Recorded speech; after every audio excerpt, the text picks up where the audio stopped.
Your skill wind manipulation has reached level 14. A smile formed on Noah's face as his connection with the wind element increased after leveling up.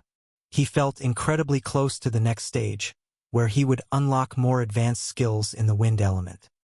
Host: Noah Carter. Age 28. Shop level 2. Daily revenue: $2,153,000, or equivalent. Current assets: $23,161,340. Shop points: 32890. Attributes: Strength 90, Vitality 140, Intelligence 90, Agility 90.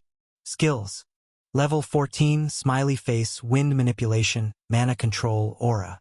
Level 13 Smiley Face Swordsmanship Body Tempering. Level 5 Smiley Face Photographic Memory. Level 3 Smiley Face Surviving on Ramen, Cooking, Finance, Gaming. Level 2 Smiley Face Programming Fire Manipulation. 2 skills were left at level 13 that he needed to level up. Those were Swordsmanship and Body Tempering. Body Tempering was easier to level up inside the shop because he didn't need to use any wide space or stances to execute, unlike Swordsmanship. Noah checked his idle room status, and it was ready for use. After a moment of thinking, he decided to level up his fire manipulation skill to level 5 rather than solely place those 4 hours into Swordsmanship. Fire manipulation was an element as strong as the wind element with more offensive capabilities, and it would most definitely become as important as wind manipulation once its level caught up. Besides, leveling it up to level 5 would allow him to use it for some real practical applications, unlike now where it was almost useless. The idle room would take 3 hours to level up fire manipulation from level 2 to level 5, and it would cost a total of $3,000, which was pocket change for someone like Noah. The decision made strategic sense.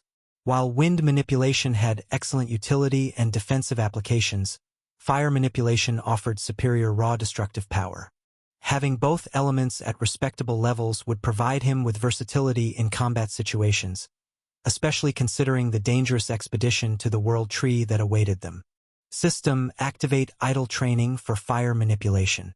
3 hours to advance from level 2 to level 5. Idle training activated. Fire manipulation. Duration: 3 hours. Cost: $3,000. Current level: 2. Target level: 5. With that settled, Noah turned his attention to his immediate training options. He had enough time to work on his body tempering before the idle session completed, and the physical enhancement would complement his growing magical arsenal perfectly. I will use the remaining hour to level up my cooking skills, I guess. You can never go wrong with learning how to cook. Using the idle room to level up my swordsmanship skill isn't going to make that much of a difference, anyway. Noah's practical mindset guided his decision toward a more versatile skill. While swordsmanship remained important for combat situations, cooking offered daily utility that outweighed the small improvement he would have had he picked swordsmanship skill. The skill's current level 3 status meant it could advance relatively quickly with focused practice. I will need to wait for the fire manipulation skill to finish before selecting the cooking skill in the idle room. As he waited, Noah sat down and trained his body for a few more hours, breaking every cell and reconstructing them under the pressure he was placing on his body by using mana, just like Lola had taught him before. The grueling process of body tempering continued its slow but steady enhancement of his physical capabilities, each circulation of mana creating microscopic improvements that would compound over time. Your skill Fire Manipulation has reached level 3. Your skill Fire Manipulation has reached level 4. The notifications brought satisfaction as Noah felt his understanding of fire manipulation deepen while he was training his body. Meanwhile, inside the Elven Kingdom, the atmosphere in the royal palace carried tension that hadn't existed before the mysterious shopkeeper's arrival. The grand throne room, with its pillars and grand furniture, seemed somehow dull. Seraphina sat upon her throne of living wood, its silver bark gleaming softly in the ambient light. The throne was adorned with all kinds of rare gems and diamonds. After consuming the rose petal candy, her beauty had increased several-fold, transforming her from striking to absolutely breathtaking. The assembled light elves looked at her with more reverence than ever, their gazes carrying devotion. Her position in the Elven Kingdom was unmistakable. She held absolute authority through a combination of political acumen, magical power, and now supernatural charisma that made opposition nearly impossible to contemplate. Beside her stood her ministers, the strongest of the Light Elves' kingdom. Each carried themselves with the dignity befitting their station, their long robes marking their various specializations and ranks within the royal hierarchy. The tension in their postures suggested the current discussion carried significant weight for their realm's future. One light elf in particular stood before them all, clearly uncomfortable with the attention focused upon him. He was a master rank, but he was the weakest among everyone present and the youngest, so his status within the council remained relatively low despite his impressive magical accomplishments. His nervousness was evident in the way his hands trembled slightly as he prepared to deliver his report. "Tell me, what did the shopkeeper say?" Seraphina asked with interest, with her hand pressed to her cheek. The young archmage cleared his throat nervously before beginning his report. "Your Majesty, the shopkeeper was direct in his instructions. He made it clear that we should move away from standing outside his shop, as our presence was apparently causing him discomfort. He confirmed that the auction would continue as planned and promised to notify us when everything was ready. However, he also stated definitively that no items would be available for purchase during this period." The messenger's words carried the weight of disappointment throughout the assembled council. The regular access to the shopkeeper's miraculous items had become crucial to their planning, and this sudden restriction represented a significant setback to their preparations. Seraphina pondered the information carefully, her mind working through various possibilities and implications. The change in the shopkeeper's behavior was too significant to ignore, and understanding his motivations could prove crucial for maintaining their relationship with this powerful entity. Why would the shopkeeper not sell items like before? She mused aloud, her voice carrying the frustration that she couldn't entirely suppress. Her life and her kingdom's life were at stake after all, and every item mattered, no matter how small. She can still remember how close she had gotten to dying under Darian's hands, and she didn't want that scene to repeat again. To lower herself and beg Noah to save her was the worst moment of her life. As the queen of the elves, she had never bowed down to anyone but her late father, who was the previous king. Yet she had done it to a human out of all. Something clearly changed, and I cannot determine what might have caused this shift in his choices. She turned toward her nephew Adrian, who served as captain of the royal guards. His position combined family loyalty with military expertise, making his counsel particularly valuable in such situations. Besides, she still remembered how Adrian had spoken to Noah a few moments prior to the decision that Adrian had made. "What do you think, Adrian? Your perspective on this matter could prove invaluable." Adrian thought for a moment before responding. "I'm not entirely certain, Your Majesty, but you are absolutely right. Something must have indeed happened to cause such a dramatic change in his behavior. Perhaps he is experiencing supply shortages, or maybe he has received pre-orders that have consumed his available inventory." Elena shook her head dismissively at Adrian's suggestions. As the person who had interacted the most with Noah, she knew more about him than others did. Besides, she still remembered their first meeting. With a confident expression on her face, Elena shook her head strongly before firmly stating, "That's not the case. The shopkeeper made it explicitly clear during our previous interactions that his items were always available on a daily basis. He emphasized that supply limitations were never a concern for his establishment. This change represents something entirely different from simple inventory management." As the ministers and the queen thought of the different possible reasons, Adrian was sweating buckets inwardly. He knew that his aunt was suspicious of him, and the fact that she had asked for his opinion wasn't merely because he was the guard captain, no. He knew that it was a sort of trap, and he hoped that he didn't fall into it. Every word spoken in this council chamber could potentially expose his betrayal, and Seraphina's new strength made her far more perceptive than she had been before consuming the shopkeeper's miraculous items. Her ability to read subtle cues and detect inconsistencies had increased dramatically, making deception exponentially more dangerous. Adrian's experience in this place had taught him to maintain composure under pressure, but this situation tested those skills to their absolute limits. The charisma radiating from his aunt made resistance to her questions feel almost impossible, as if her very presence compelled honesty through supernatural means. Adrian knew one thing with absolute certainty: to avoid falling into mistakes or being caught in a lie was simple in theory but incredibly difficult in practice. The safest approach was to speak as little as possible, offering only basic observations that couldn't be contradicted or analyzed for deeper meaning. That strategy had served him well so far, and he intended to maintain it regardless of the personal discomfort it caused. Perhaps we should focus on preparing for the auction itself rather than speculating about the shopkeeper's motivations, Adrian suggested carefully, his voice steady despite his internal turmoil. Regardless of his reasons, our primary objective remains securing the items we need for our kingdom's future. The suggestion carried enough wisdom to seem natural while deflecting attention away from potentially dangerous speculation. Adrian's role as guard captain provided legitimate cover for focusing on actionable strategies rather than theoretical analysis. Serafina's piercing gaze lingered on her nephew for several moments longer than necessary. "You're right, my nephew. We must prepare for every possible outcome during the auction. The stakes are too high to allow uncertainty to compromise our strategy." The other council members nodded in agreement, grateful for the shift toward concrete planning rather than fruitless speculation. Their queen's transformation had made her more formidable than ever, but it had also introduced an intensity to her presence that made extended meetings increasingly uncomfortable for everyone involved. In the Dark Elf Kingdom, the atmosphere carried a distinctly different energy from the Light Elves' royal palace. Where Serafina's court emphasized beauty and elegance, Darian's domain reflected the darker aspects of elven civilization. Darian sat in his obsidian throne, carved from a single massive crystal. Unlike the Light Queen that he saw as presumptuous, he didn't have his throne adorned with various gems.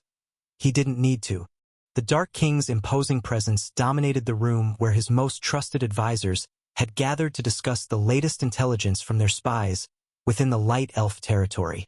The Dark Elf messenger who had visited Noah's shop stood before his king, having delivered the same information about the shopkeeper's changed policies and the upcoming auction. Unlike the Light Elf's council, where speculation and political maneuvering dominated the discussion, Darian's approach to the situation reflected his more pragmatic and ruthless nature. Darian thought about it for a while before eventually giving up on understanding the shopkeeper's motivations. The reasoning behind the mysterious merchant's decisions didn't matter because Darian had never pretended to understand the entity's mind in the first place. Trying to comprehend the thoughts of someone he didn't have much information on seemed like a waste of valuable time and mental resources. The most important thing was to plan a perfect end to the Light Elves' dominance in this region. The auction represented the perfect opportunity to strike a decisive blow against their enemies, whether through acquiring the most powerful items available or through more direct military action if circumstances demanded it. Darian needed to ensure that the most valuable items would belong to the Dark Elves after the auction concluded, and that his forces would be prepared for either strategic retreat or aggressive attack, depending on how events unfolded. The situation's volatility demanded comprehensive contingency planning that accounted for every possible outcome. The Light Elves will come to this auction believing their superior resources guarantee victory, Darian mused aloud, his voice carrying the coldness that had made him such an effective ruler.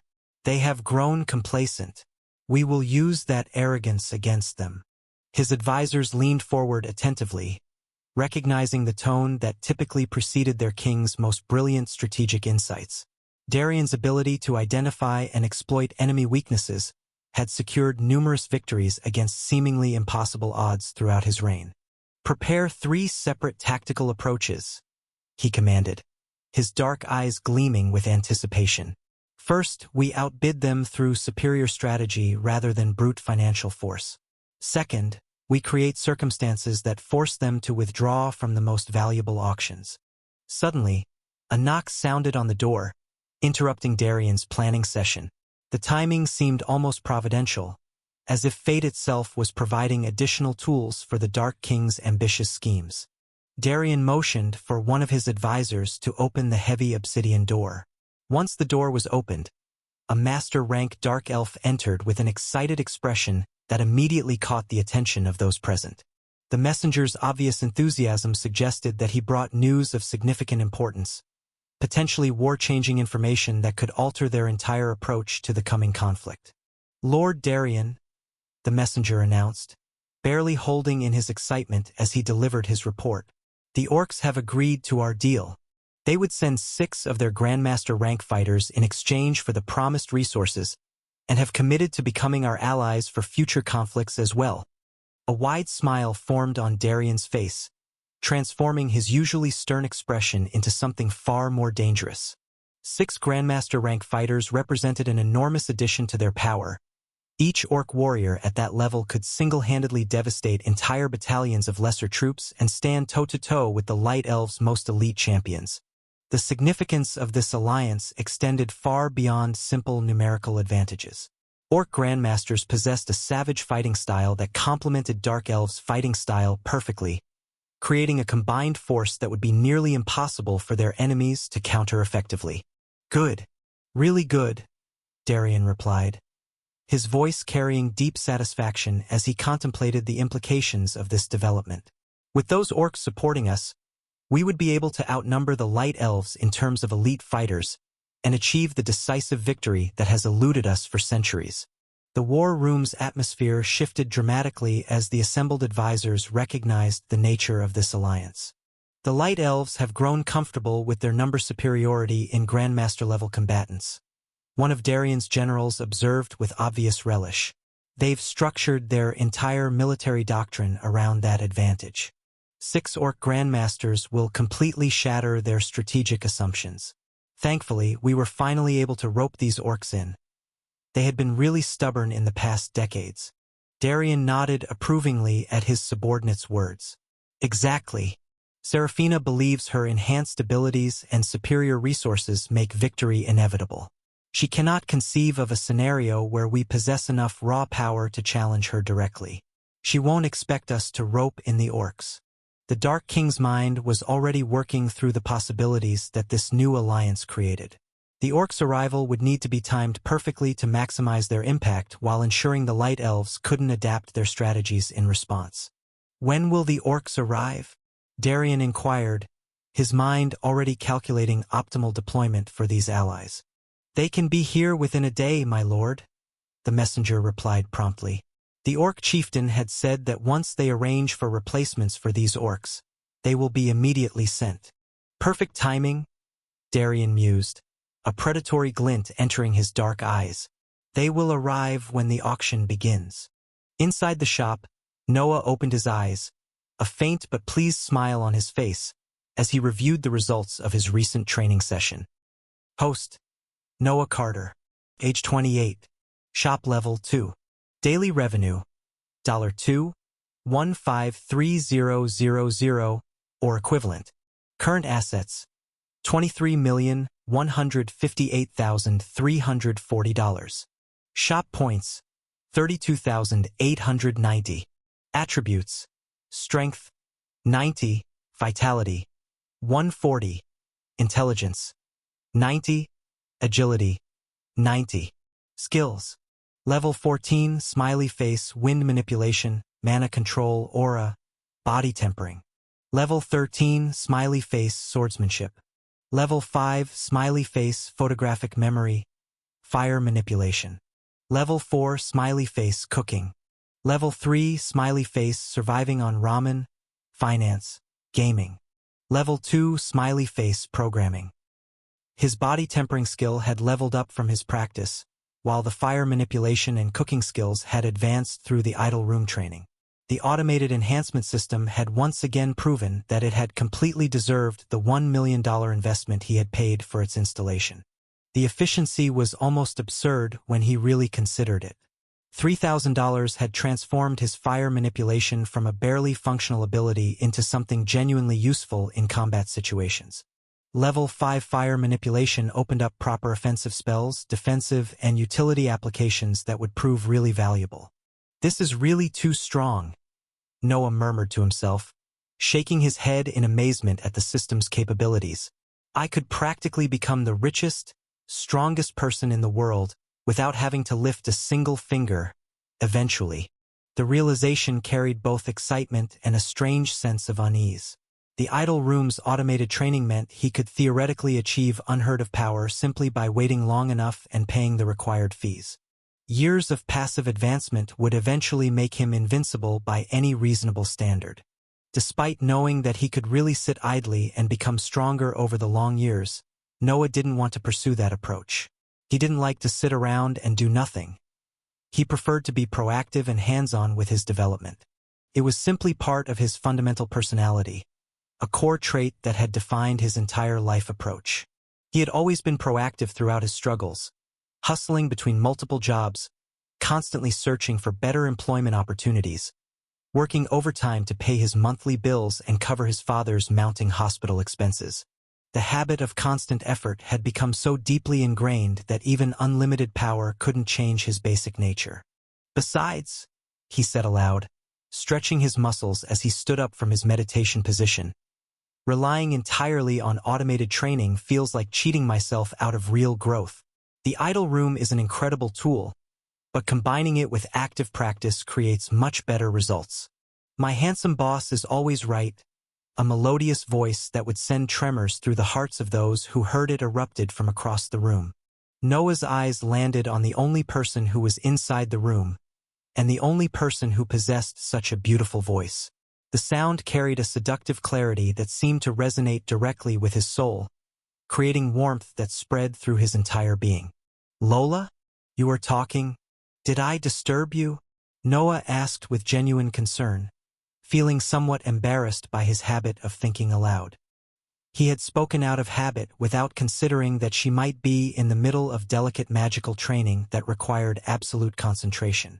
Disturbing an archmage's advancement could potentially cause serious complications or setbacks that might take days to correct. Lola shook her head gracefully before standing up and dusting her clothes from invisible particles. Her movements were the epitome of elegance that marked all her actions. Even such a simple gesture seemed to possess an otherworldly beauty that made Noah's breath catch slightly. "How could your voice ever disturb me?" she replied with obvious affection, then paused meaningfully before adding with a mischievous glint in her eyes. "Actually, it can, in another way." She flashed Noah a beautiful smile that could certainly topple countries on earth, her enhanced charisma making the expression almost devastatingly effective. The implications of her words weren't lost on Noah, and he felt many emotions at that moment despite his improved self-control. Lola's flirtatious nature had become more pronounced recently, though he wasn't entirely sure whether it was genuine affection or simply her way of expressing gratitude for his help with her situation. "Lola, that's enough. You are teasing too much," Noah protested, though his glinting eyes betrayed his curiosity about her training progress rather than genuine annoyance at her behavior. "Wait, does that mean you are done with your advancement session?" The possibility that she had completed another major breakthrough filled him with excitement. Lola's continued growth meant better protection for both of them during their upcoming expedition, and her magical expertise provided invaluable guidance for his own development. She shook her head, the smile still brightening her face as she observed his eager expression. "Almost done in reaching that level. Just took a small break because I missed you." The idea that someone as powerful and beautiful as Lola would interrupt her own crucial training simply because she missed his presence seemed almost too good to be true. "You missed me? We've been in the same room for the past few hours," Noah pointed out, though his tone remained calm. "Yes, but you and I were both so focused on our training that we weren't really here for each other," Lola explained with a slight pout that somehow made her even more adorable. "I like it better when we can talk and share our experiences, rather than just existing in parallel silence." Leo looked up from his resting position with what could only be described as amusement, as if the intelligent lion found their interaction entertaining. The lion had become accustomed to the growing chemistry between his father and his human companions, and seemed to approve of the developing relationship. "I suppose you are right, we've both been focused on improving our strength," Noah admitted, recognizing the truth in her observation.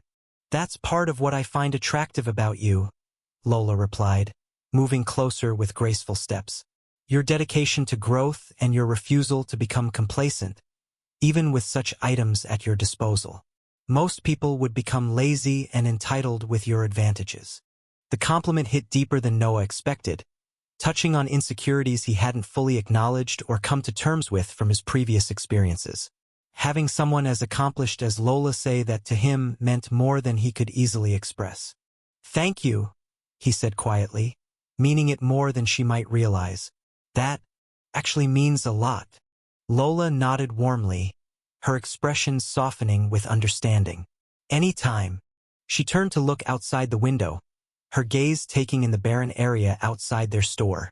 The place was still filled with various craters and damage from the previous war that the elves had left behind. "Also, I heard you reprimand those elves who were waiting outside earlier," she mentioned casually, though her tone carried a hint of amusement at the memory. "Oh, really? My bad. I thought that using mana to block my voice off from your side would help, but I guess not," Noah replied with slight embarrassment, realizing his attempt at privacy had been completely ineffective. Lola chuckled softly, the sound carrying genuine warmth rather than mockery. "Yeah, it's difficult to stop a Grandmaster's senses using your current mana control level. Your technique was actually quite good for your rank, but the power differential makes it ineffective against someone of my capabilities." The explanation made sense, though it highlighted just how much room for improvement remained in his abilities. Even reaching level 14 in mana control still left him far short of what true masters could achieve through decades of practice. She looked at Noah with an appraising expression that seemed to see through his physical form to assess his development directly. "You've grown a lot stronger in such a short period of time. You are training really hard, aren't you?" As someone who had reached her current stage of power, Lola could recognize genuine progress versus artificial enhancement with remarkable accuracy. "I can feel that you are approaching the adept rank," she continued, her voice carrying both pride and amazement. "Most practitioners require years to reach that threshold from where you initially started. Yeah, the shop items and functions help out. It's nothing major. Don't diminish your own efforts," Lola said firmly, her voice carrying the conviction of someone who had witnessed countless practitioners struggle with advancement. "You worked really hard for your strength." "Thank you," Noah nodded, appreciating her validation before asking a question he was curious about. What exactly does reaching adept rank mean in practical terms?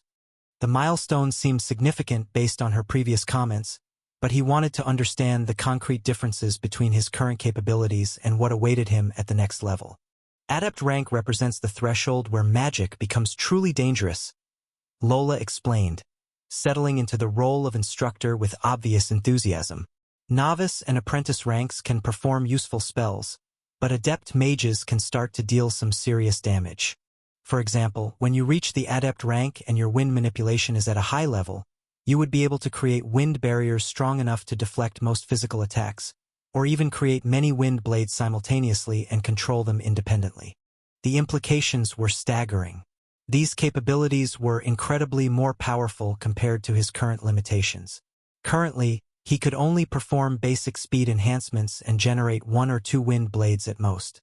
He had tried to control more than 2 simultaneously, but whenever he attempted it, he lost control and all of the wind blades failed and dissipated into useless air currents. "Can you show me what you can currently do with the wind element?" Lola asked, wanting to gauge his current understanding and assess how close he truly was to the next breakthrough. Noah nodded eagerly, excited for the opportunity to demonstrate his progress to someone who could provide expert feedback. He moved to a more open area of the shop where he would have sufficient space to showcase his techniques without accidentally damaging any items or equipment. He began with the fundamental applications, creating controlled air currents that flowed smoothly around his body like invisible rivers. The wind responded to his will with remarkable precision, forming patterns that would have been impossible just weeks ago. Each movement of his hands guided the air with increasing sophistication, demonstrating the deep connection he had developed with the element through countless hours of dedicated practice. Next, he generated focused wind blades that could cut through wood and stone with devastating effectiveness. The compressed air formed razor-sharp edges that maintained their cohesion for extended periods, proving his ability to weaponize the element beyond simple utility applications. Finally, Noah demonstrated his ability to combine wind manipulation with his physical capabilities, using air currents to augment his movement speed and change direction mid-motion with grace. After observing and analyzing the techniques that Noah had showcased, Lola nodded her head in genuine approval. Her expression carried the satisfaction of a master watching a promising student exceed expectations through dedicated effort and natural talent. Your wind manipulation is already touching on adept-level techniques, she assessed with obvious pride. The control you have over the wind element and the complexity of your applications demonstrate understanding that most practitioners require years to develop. What about your fire element? How have you been progressing with that? Lola asked curiously. Noah had learned fire manipulation only a few days ago, and she wondered how far he had progressed with the notoriously difficult secondary element. I just reached the novice rank today, so it's nothing major yet, Noah replied modestly, though he was eager to test his new capabilities.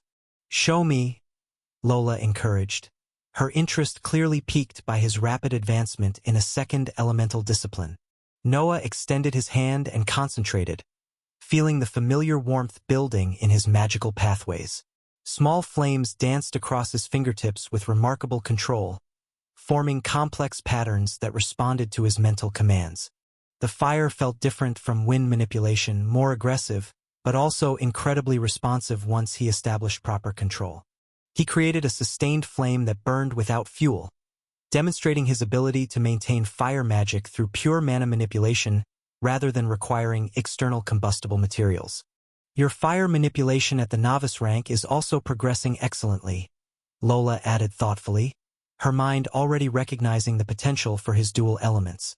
The combination of wind and fire elements at higher levels creates possibilities that few dual-element practitioners ever achieve. Fire-enhanced wind can create devastating offensive techniques that are nearly impossible to defend against. Leo watched the demonstration with obvious pride in his father's advancement, his intelligent eyes reflecting understanding of the significance behind Lola's assessment. The lion seemed to sense that another major transformation was approaching for their little group. After they hung out for a while, Lola decided that it was time to get back to training. The comfortable atmosphere between them had been enjoyable, but the reality of their situation demanded continued preparation. They didn't have much time left until the auction began, and they would need to make their way to the World Tree before that event commenced. Furthermore, the more time they took in preparation, the greater the risk of being caught. There was nothing stopping Serafina or Darian from figuring out what Adrian had been able to. The expedition represented far more than a simple business venture. It was potentially the most dangerous undertaking either of them had ever attempted. Noah nodded, understanding her priorities completely. Train well and don't overexert yourself, he advised with genuine concern. Remember, we can always delay the auction if anything goes wrong with your advancement, or if you need more time to reach your target level. Unlike the Elven factions, which were operating under external pressures and expectations, Noah could adjust their schedule to ensure optimal preparation rather than rushing into danger unprepared. Yes, boss. She smiled warmly before moving toward her preferred training area within the shop. Lola retrieved the instant coffee and mystical herbal tea from her storage location, both premium items that would provide substantial benefits during her intensive training session. Noah watched Lola start her training with a soft gaze. This succubus was really something. When he was first allocated to the Demon Kingdom, he had never expected to find someone like her. Leo curled up nearby, having learned to appreciate these quiet periods of advancement. The intelligent lion seemed to understand that these sessions were crucial for their collective survival, even if they temporarily reduced the social interaction he enjoyed. Noah settled back into his own practice, deciding to work on his mana control. Once his mana control leveled up to level 15, Noah's attributes would skyrocket, his mana control would improve, and his mana reserves and overall strength would increase massively. The milestone represented more than a simple numerical advancement. It was the threshold that would transform him from a talented practitioner into someone truly formidable. The first hour was spent on strengthening his foundation. Noah began with the familiar routine of circulating mana through his established pathways, the process that had become second nature through his countless hours of repetition. The magical energy flowed through his body like blood flowed through his veins, following the channels he had painstakingly developed over the past weeks.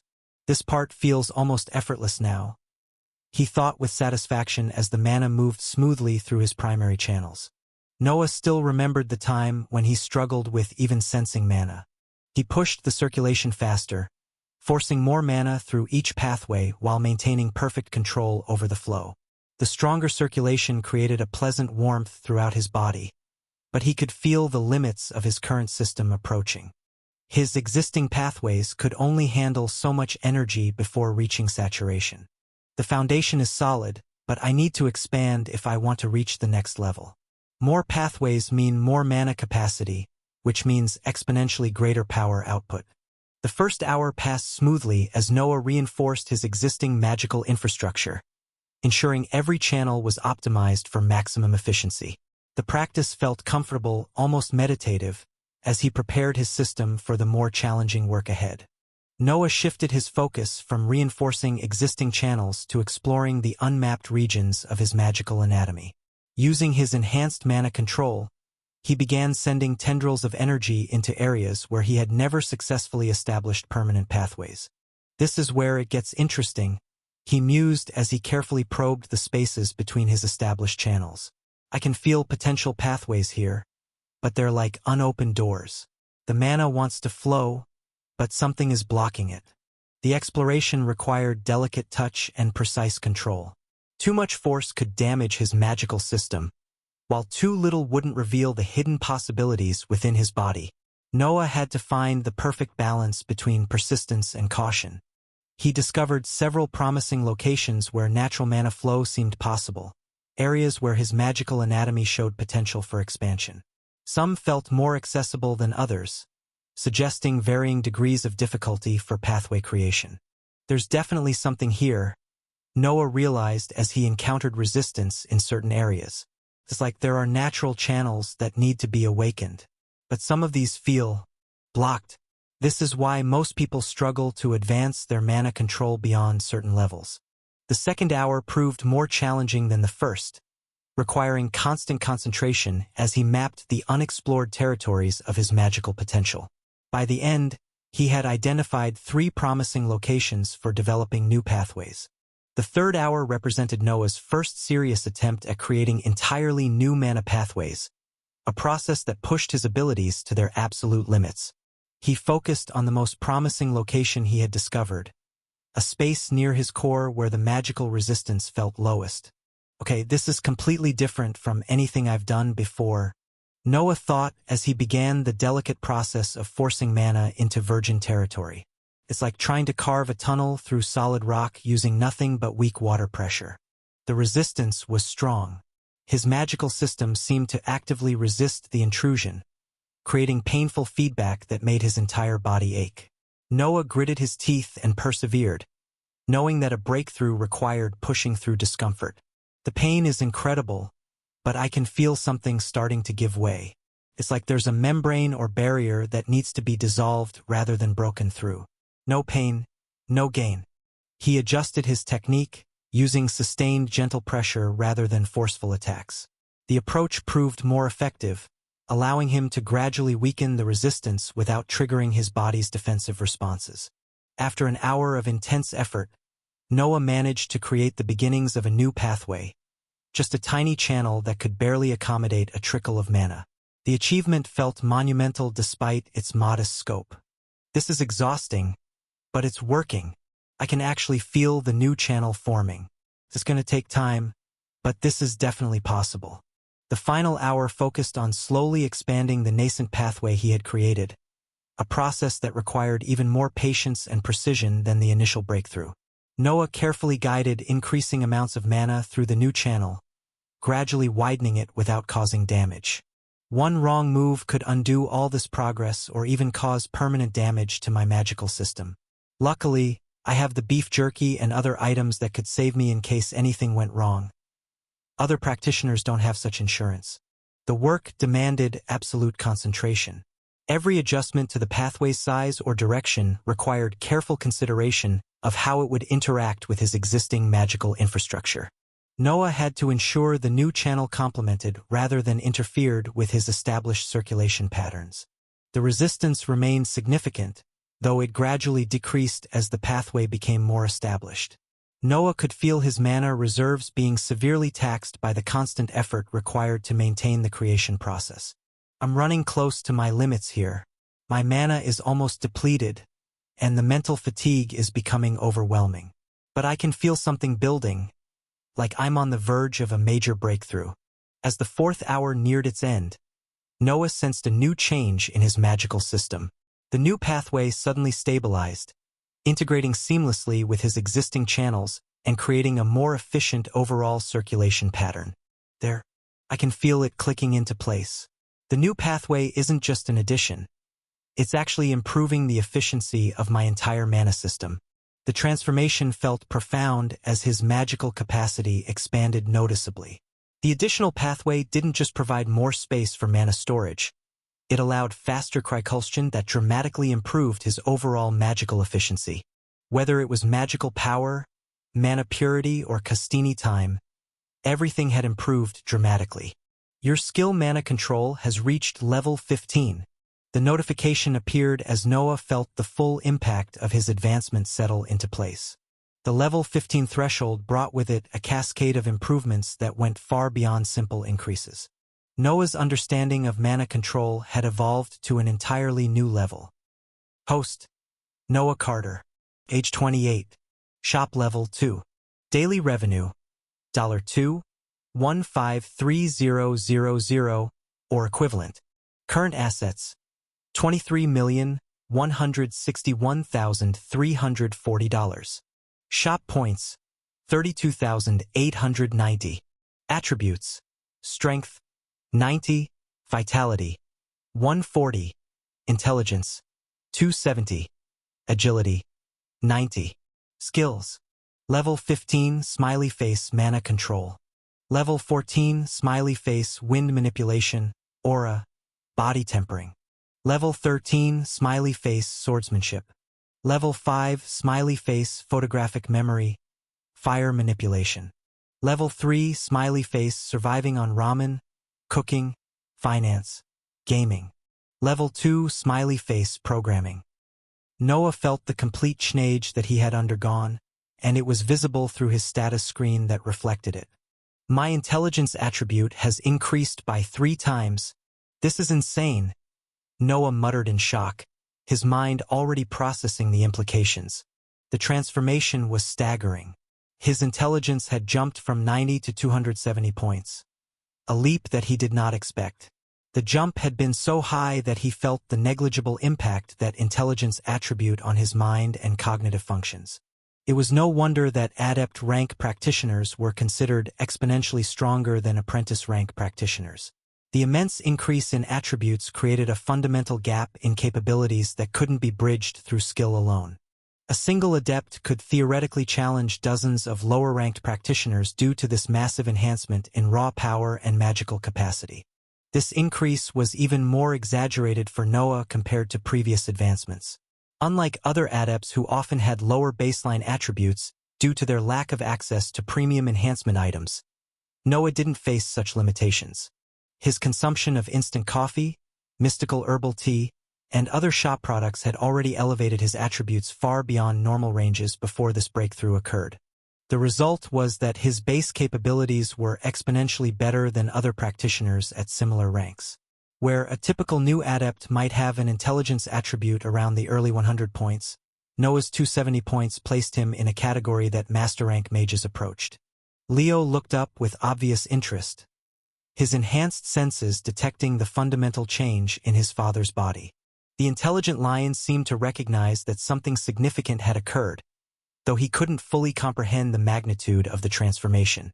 Lola remained deep in her own training session, but Noah could sense that she would be satisfied by his advancement when she eventually emerged from meditation.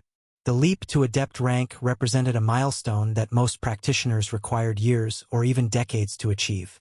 I need to test these new limits, Noah decided, eager to understand the full scope of his advancement. Although he wanted to test his new power immediately, Noah decided to practice his aura first and level it up to match his mana control skill. Since his mana control had already reached level 15, His aura would level up in just a few minutes to reach the same level. Aura didn't need hours of practice to level up, since its advancement depended heavily on mana control proficiency, making the process significantly faster when the foundational skill was already established. Noah focused on his aura manipulation, feeling the energy respond with unprecedented clarity and precision. The aura flowed around his body like visible power, creating a presence that would be unmistakable to anyone with magical sensitivity. The energy felt more solid, more controlled, and much more potent than anything he had achieved before reaching adept rank. Your skill aura has reached level 15. A satisfied smile spread across Noah's face as he looked at the notification flashing across his vision. The advancement brought his combat-related skills into perfect balance, creating a foundation that could support even more advanced techniques as he continued his development. Noah then rose from his seat and looked outside through the shop's windows. No elves were visible in his shop's vicinity anymore. They had clearly listened to his words and withdrawn to a more respectful distance. It's time to head back to Earth, Noah decided, his mind quickly working through the logical reasons for returning to his home dimension. Noah wanted to return to Earth for multiple practical reasons.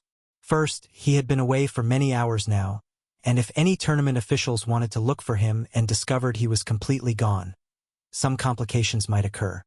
His absence needed to remain within reasonable limits to avoid unwanted attention from authorities or curious neighbors. Second, he wanted to take a relaxing dip in the hot spring and allow his body to recover after the intense training he had undergone. The physical and mental strain of advancing to adept rank had pushed his capabilities to their absolute limits, and proper rest would help consolidate his gains while preparing him for future advancement. Third, and perhaps most importantly, he wanted to practice his enhanced mana control abilities without observation.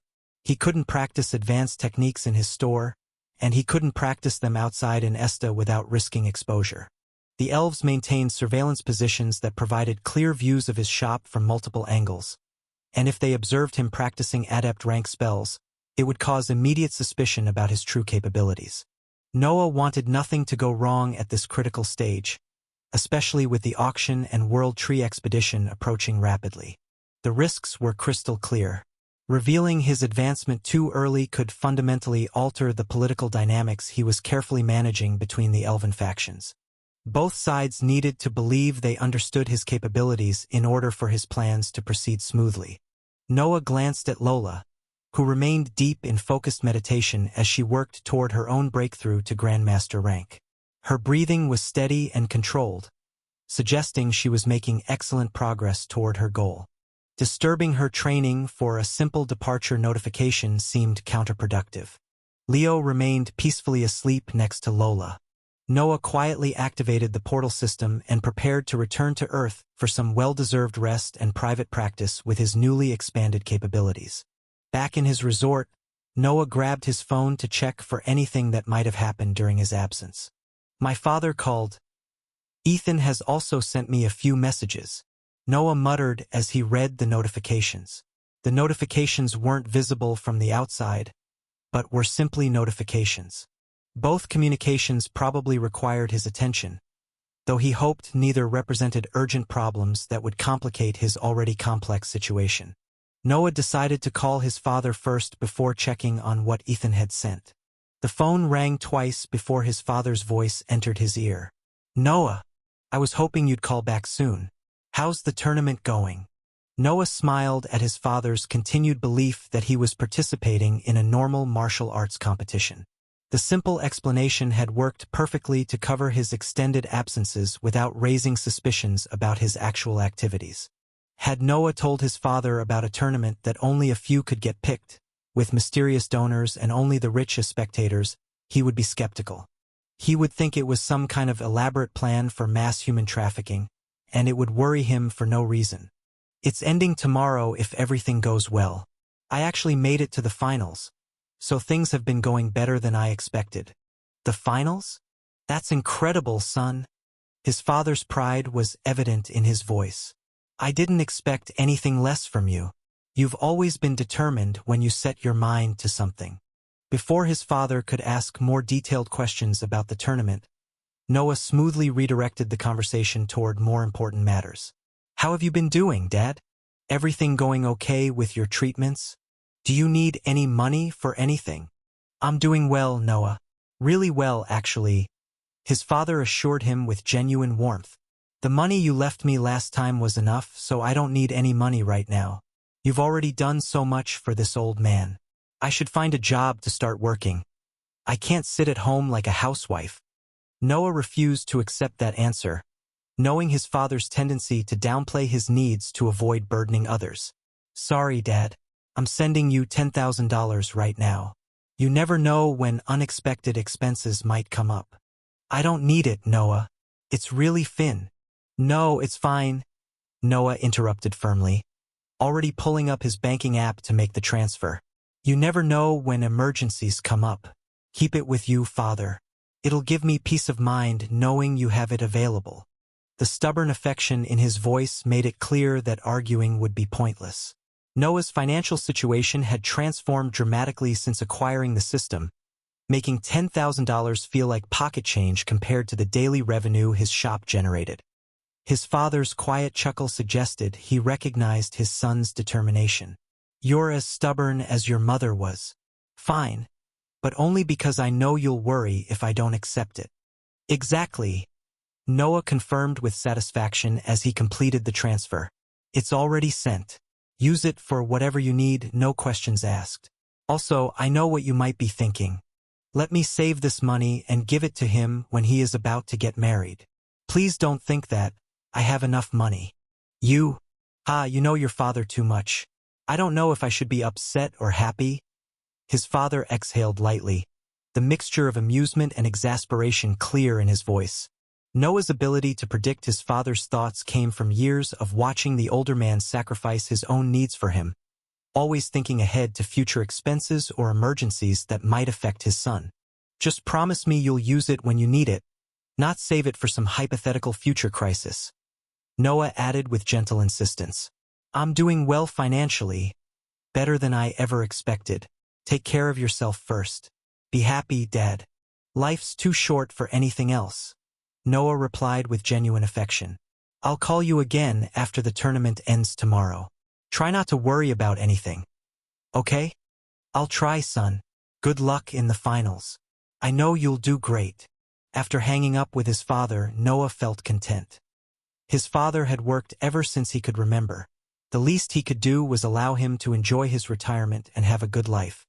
He had always thrived to give him a good life. Now it was his turn to take care of him. Noah then checked on the message Ethan had sent, expecting the usual casual update about streams or game plans. A frown formed on his face as he read the first line of the message, immediately recognizing that this communication carried a completely different tone from their usual exchanges. Ethan, Noah, we need help. The simple statement sent a chill through Noah's stomach. Ethan wasn't someone who asked for help lightly. The fact that he had used we suggested the problem involved Aunt May's entire family. Before he even read the subsequent messages, Noah immediately called his cousin.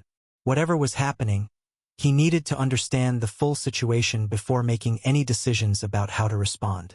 The phone rang once, twice, 3 times before Ethan's familiar voice answered, though it carried an exhaustion and stress that Noah had never heard since the last time Ethan had broken up with his ex-girlfriend, Amy. Noah? Thank God you called back quickly. Ethan, tell me what happened, Noah demanded without preamble. There was a pause before Ethan spoke. The silence spoke volumes, as if Ethan was gathering courage to admit something deeply embarrassing.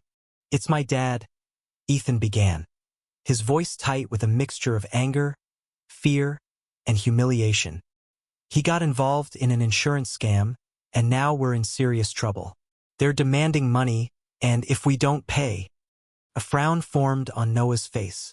Smith, Ethan's father, was a smart corporate man who had built a successful career through decades of careful decision-making and good business instincts.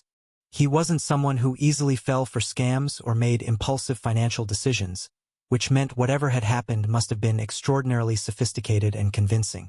The fact that someone as experienced and cautious as Smith had been caught in a scam immediately raised red flags about the complexity of the operation. These weren't amateur con artists targeting random victims.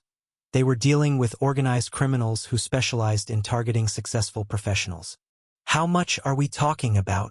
Noah asked, though the specific amount mattered less than ensuring his family's safety and security. His transformed financial situation meant he could handle almost any demand, but understanding the scope would help him assess the seriousness of the threat. $100,000, Ethan replied, the number carrying the weight of desperation in his voice. Noah's expression remained calm despite the substantial sum.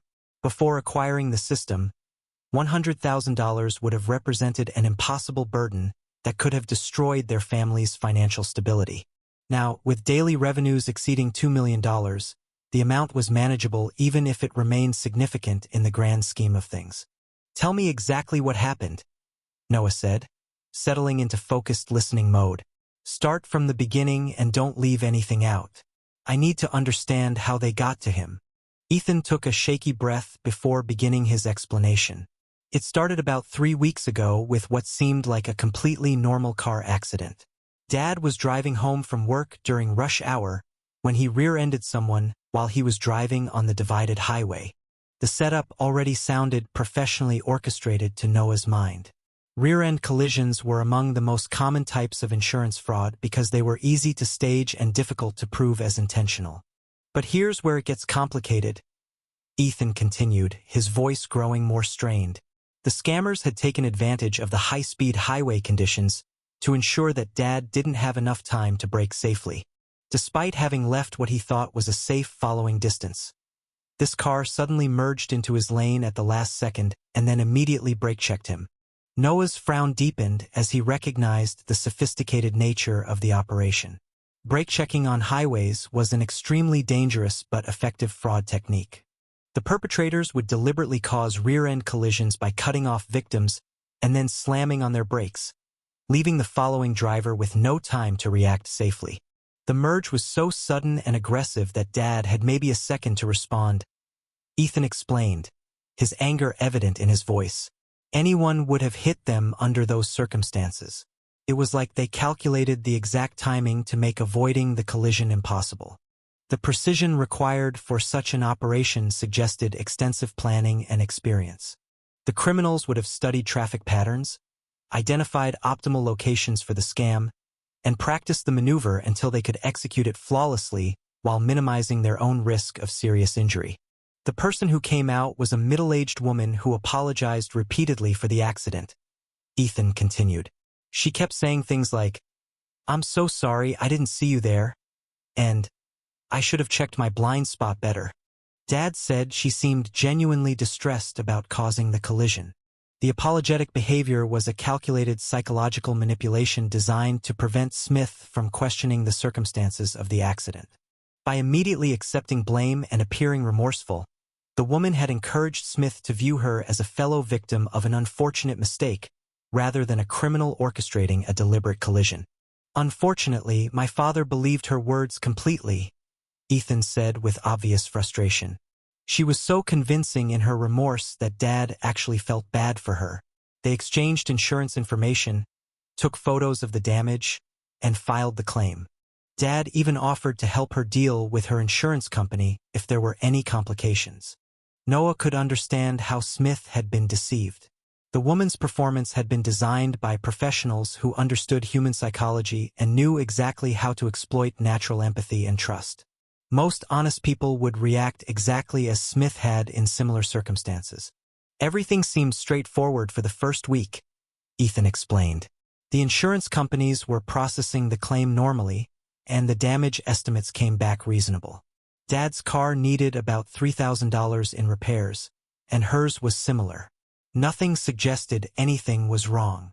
The initial period of normalcy was crucial for establishing credibility and preventing early suspicion. By allowing the claim to proceed normally at first, the criminals created a paper trail that would support their later escalations while ensuring that Smith remained unsuspecting. But then Dad found out the real scope of what they had done to him."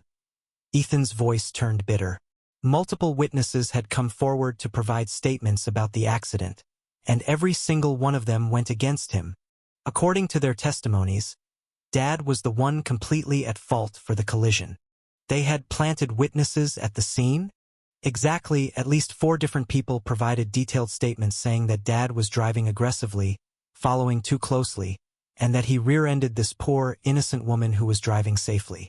They described him as road raging and speeding, completely contradicting what actually happened. The coordinated witness testimony represented a level of organization that went far beyond simple opportunistic fraud. The criminals had positioned multiple accomplices at the scene to provide corroborating false testimony that would overwhelm any defense Smith might attempt. The witnesses all had slightly different perspectives on the accident, which made their stories seem more credible, Ethan explained. One claimed to be in the next lane, another said they were behind Dad's car, and a third was supposedly approaching from the opposite direction. Their accounts were detailed enough to seem legitimate and consistent enough to support each other. Noah understood it. Each accomplice would have been briefed on their role and position, with their stories carefully crafted to avoid obvious contradictions while supporting the overall narrative of Smith's guilt. With no evidence on Dad's side and multiple witnesses against him, he was completely screwed, Ethan said, his voice heavy with defeat. The insurance companies immediately shifted the blame entirely to him. His rates are going to skyrocket, and he's being held liable for all the damages and medical costs. Medical costs? Noah asked, though he suspected he already knew where this was heading. That's where it gets even worse, Ethan replied. The woman started claiming she was experiencing severe neck and back pain from the accident. She went to a medical clinic that diagnosed her with serious soft tissue damage requiring extensive treatment. The medical bills have already reached $40,000 and are climbing rapidly. The medical fraud component was the most lucrative part of the scam. Soft tissue injuries were difficult to verify or disprove, allowing corrupt medical professionals to justify expensive treatments and procedures while splitting the insurance payouts with the criminal organization. Dad tried to fight the witness testimony, but his lawyer said it would be nearly impossible to prove that 4 independent people were all lying, Ethan explained. Without video evidence or additional witnesses on his side, it's essentially his word against multiple corroborating accounts. And that's when they made their demands? Noah prompted, his voice carrying a cold edge that suggested he was already formulating a response to the situation. Exactly. Today, Dad received a letter from the woman claiming that she would drop all charges and medical claims for $100,000. Ethan explained, his voice tight with frustration. The direct approach confirmed Noah's suspicions about the professional nature of the operation. Rather than continuing to milk the insurance system indefinitely, the criminals were moving toward a quick cash resolution that would eliminate their exposure while maximizing their immediate profits. They also want the $100,000 in cash, Ethan added, emphasizing the final detail that made the criminal nature of the demand absolutely clear. No checks, no bank transfers, no digital payments. Just unmarked bills in a briefcase, like something out of a movie. The cash requirement was a standard procedure for extortion schemes. It prevented any electronic trail that could be traced back to the criminals while ensuring they received payment that couldn't be reversed or canceled after the fact. Noah's expression hardened as he processed the full scope of what these criminals had done to his family. They had targeted an honest man, orchestrated an elaborate fraud to frame him for a crime he didn't commit, and were now demanding a substantial ransom for his freedom. The nature of their approach suggested they had done this many times before to other victims. With a calm tone, Noah said, "All right, set up a meeting with this woman in 2 days to discuss dropping the charges. I will be there." Ethan's surprise was evident in his voice. "Noah, you can't seriously be thinking about confronting these people directly, right? They're clearly part of an organized criminal network. What if they do something to us?" "I'm not planning to confront them," Noah replied, though his tone suggested his intentions weren't entirely peaceful. "I'm planning to resolve this situation permanently, but I need to understand exactly who we're dealing with and how their operation works before I can determine the best approach." The truth was that Noah's capabilities made him far more dangerous than these criminals could possibly imagine. His adept rank magical abilities, combined with his items, meant he could handle almost any physical threat they might pose. More importantly, his growing wealth and resources provided alternative solutions that didn't exist for ordinary victims. "You have the money to pay them, don't you?" Ethan asked, though his tone suggested he already knew the answer. "I know your business has been doing incredibly well lately." "The money isn't the issue," Noah confirmed. "But paying extortion only encourages these criminals to continue targeting other families. We need to stop this permanently, not just make it go away temporarily." Ethan fell silent for a moment, processing the implications of Noah's words. "What exactly are you planning to do? Because if you're thinking about taking the law into your own hands, I'm thinking about protecting our family and making sure these people never hurt anyone else," Noah replied firmly. "Sometimes the legal system isn't equipped to handle organized criminals who specialize in exploiting its weaknesses. But that doesn't mean they should be allowed to continue operating." These criminals had made a fundamental mistake by targeting people Noah cared about, and they were about to discover that their victims were far from powerless. "Set up the meeting, tell them your family is prepared to discuss their terms, but that any agreement needs to be negotiated in person. I want to see exactly who we're dealing with before we decide how to proceed." Ethan hesitated for a long moment before agreeing. "Okay, but promise me you won't do anything that could make this situation worse for yourself or father. He's already worried about the potential legal consequences." "Trust me," Noah said with quiet confidence. "After our meeting, your father won't have to worry about these people ever again." With that done, Noah hung up the phone after telling Ethan not to worry about it. While Noah could most certainly make these criminals vanish from the face of the earth using his enhanced abilities, he wasn't that type of person. Despite everything he had been through, the financial struggles, watching his father suffer, and now seeing his family threatened, it wasn't so easy to consider taking the life of another human being, even if they were clearly in the wrong. The thought had crossed his mind, of course. His magical abilities could eliminate the threat permanently and invisibly, ensuring these criminals never hurt another innocent family. But crossing that line represented a fundamental change in who he was as a person, and Noah wasn't ready to make that transformation lightly. People commit crimes for various reasons, he reflected as he stared out at the peaceful resort landscape. These criminals might have families of their own who depended on them, children who needed their parents to come home, or circumstances that had driven them to desperate measures. Killing them over something like insurance fraud, while emotionally satisfying, wasn't exactly proportional justice in his mind. The rational part of his mind recognized that eliminating threats was sometimes necessary for protection, but his moral compass still demanded careful consideration of each situation's specific circumstances. Of course, Noah didn't adopt the naive narrative that all criminals deserve a second chance either. His experiences had taught him that the world contained genuinely evil people who would never change regardless of consequences or opportunities for redemption. Some crimes were so heinous, some threats so dangerous to innocent people, that they needed to be stopped permanently by any means necessary. If these criminals had been targeting children, trafficking humans, or committing acts of violence that destroyed lives irreparably, Noah wouldn't have hesitated to use lethal force. But insurance fraud, while harmful and predatory, didn't cross that threshold in his moral framework. The key was finding a solution that protected his family while teaching these criminals that their actions had serious consequences, without resorting to permanent violence.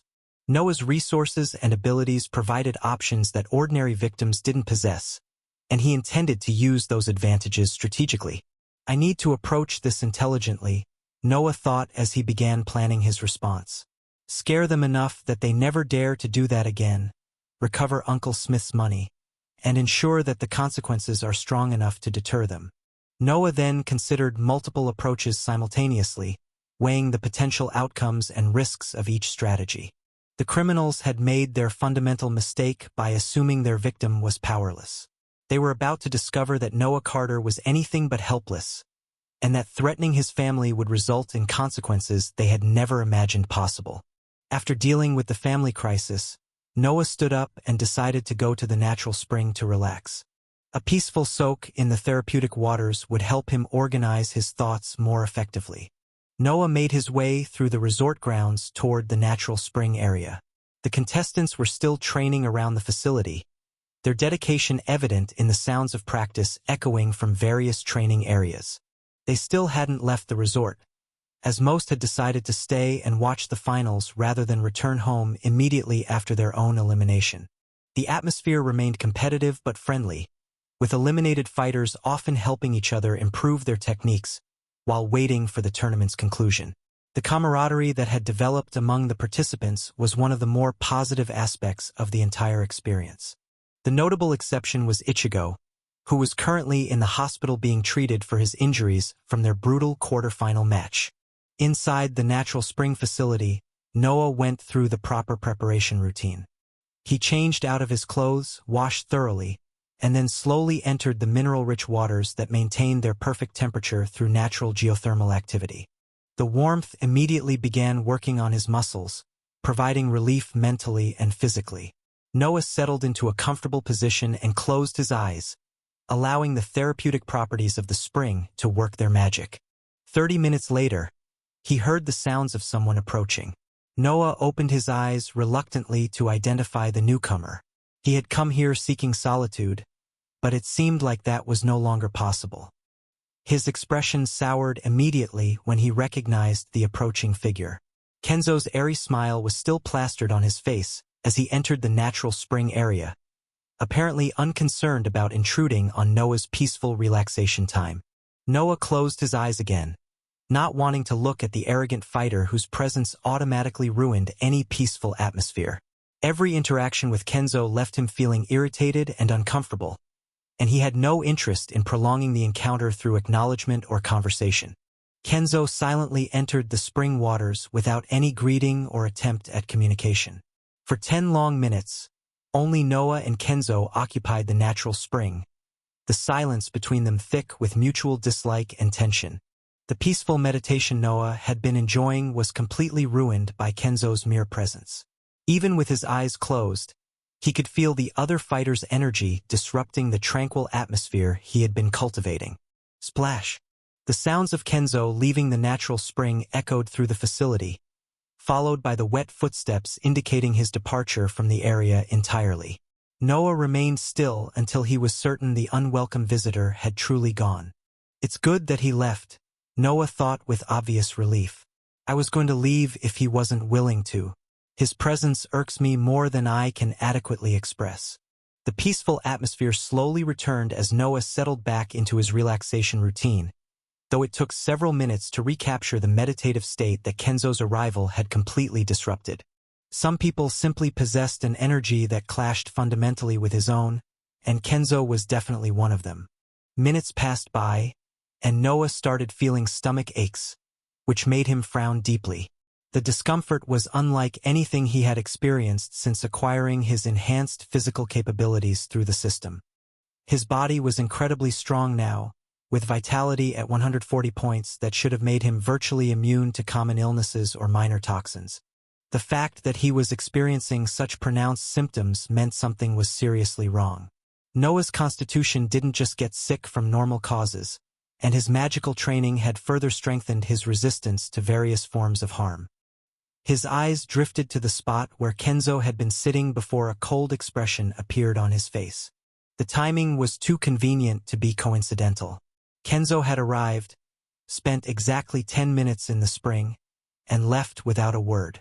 Now, Noah was experiencing symptoms that his enhanced body should have easily resisted.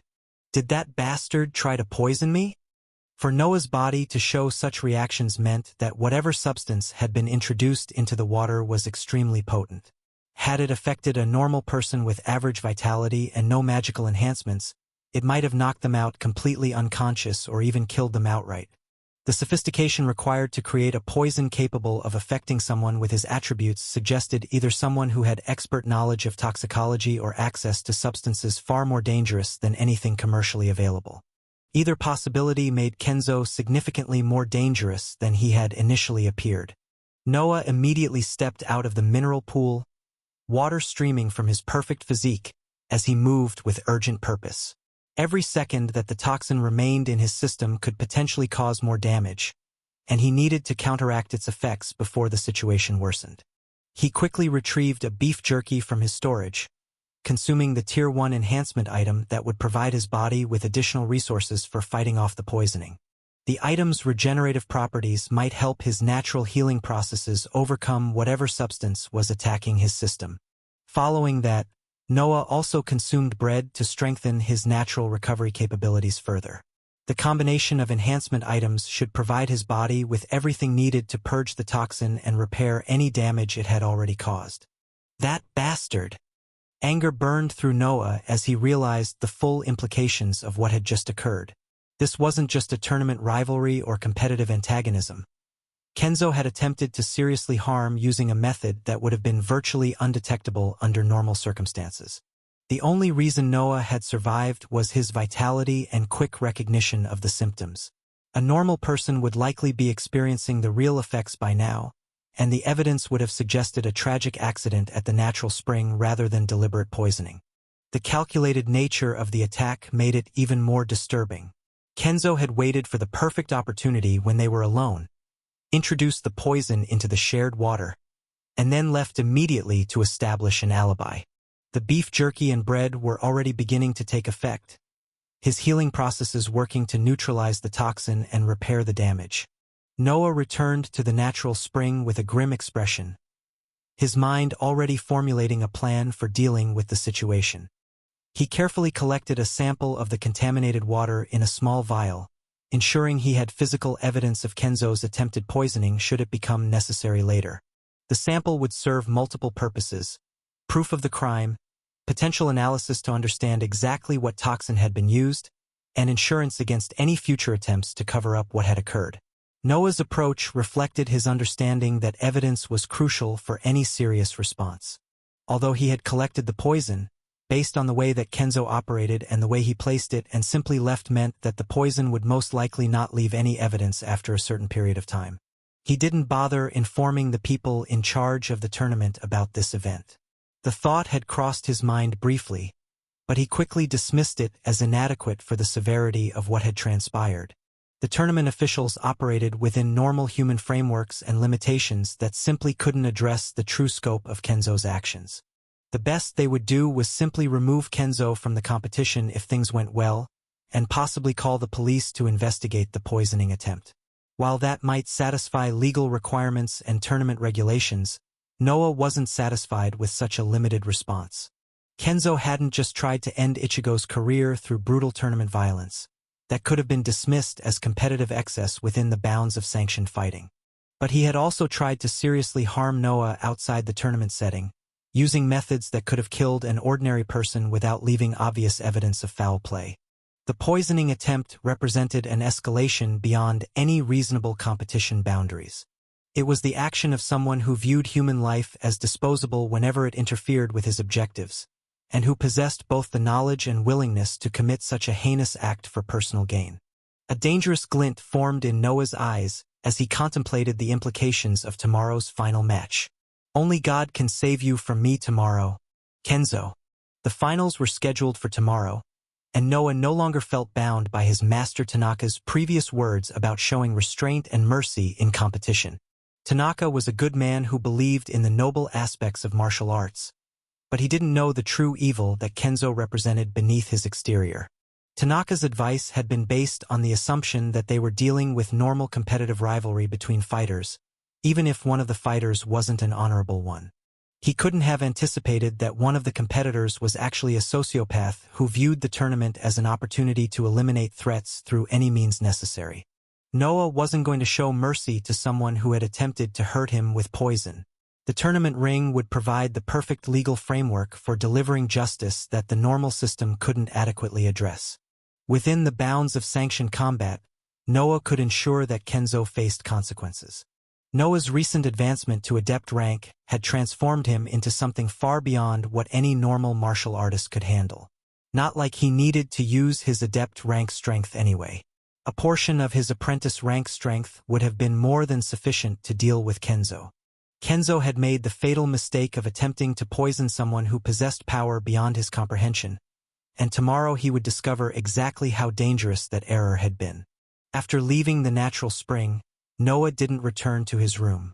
Rather, he went to the peak of the mountain. His previous competitors were still training, among them Kenji and Hiroshi, who watched him.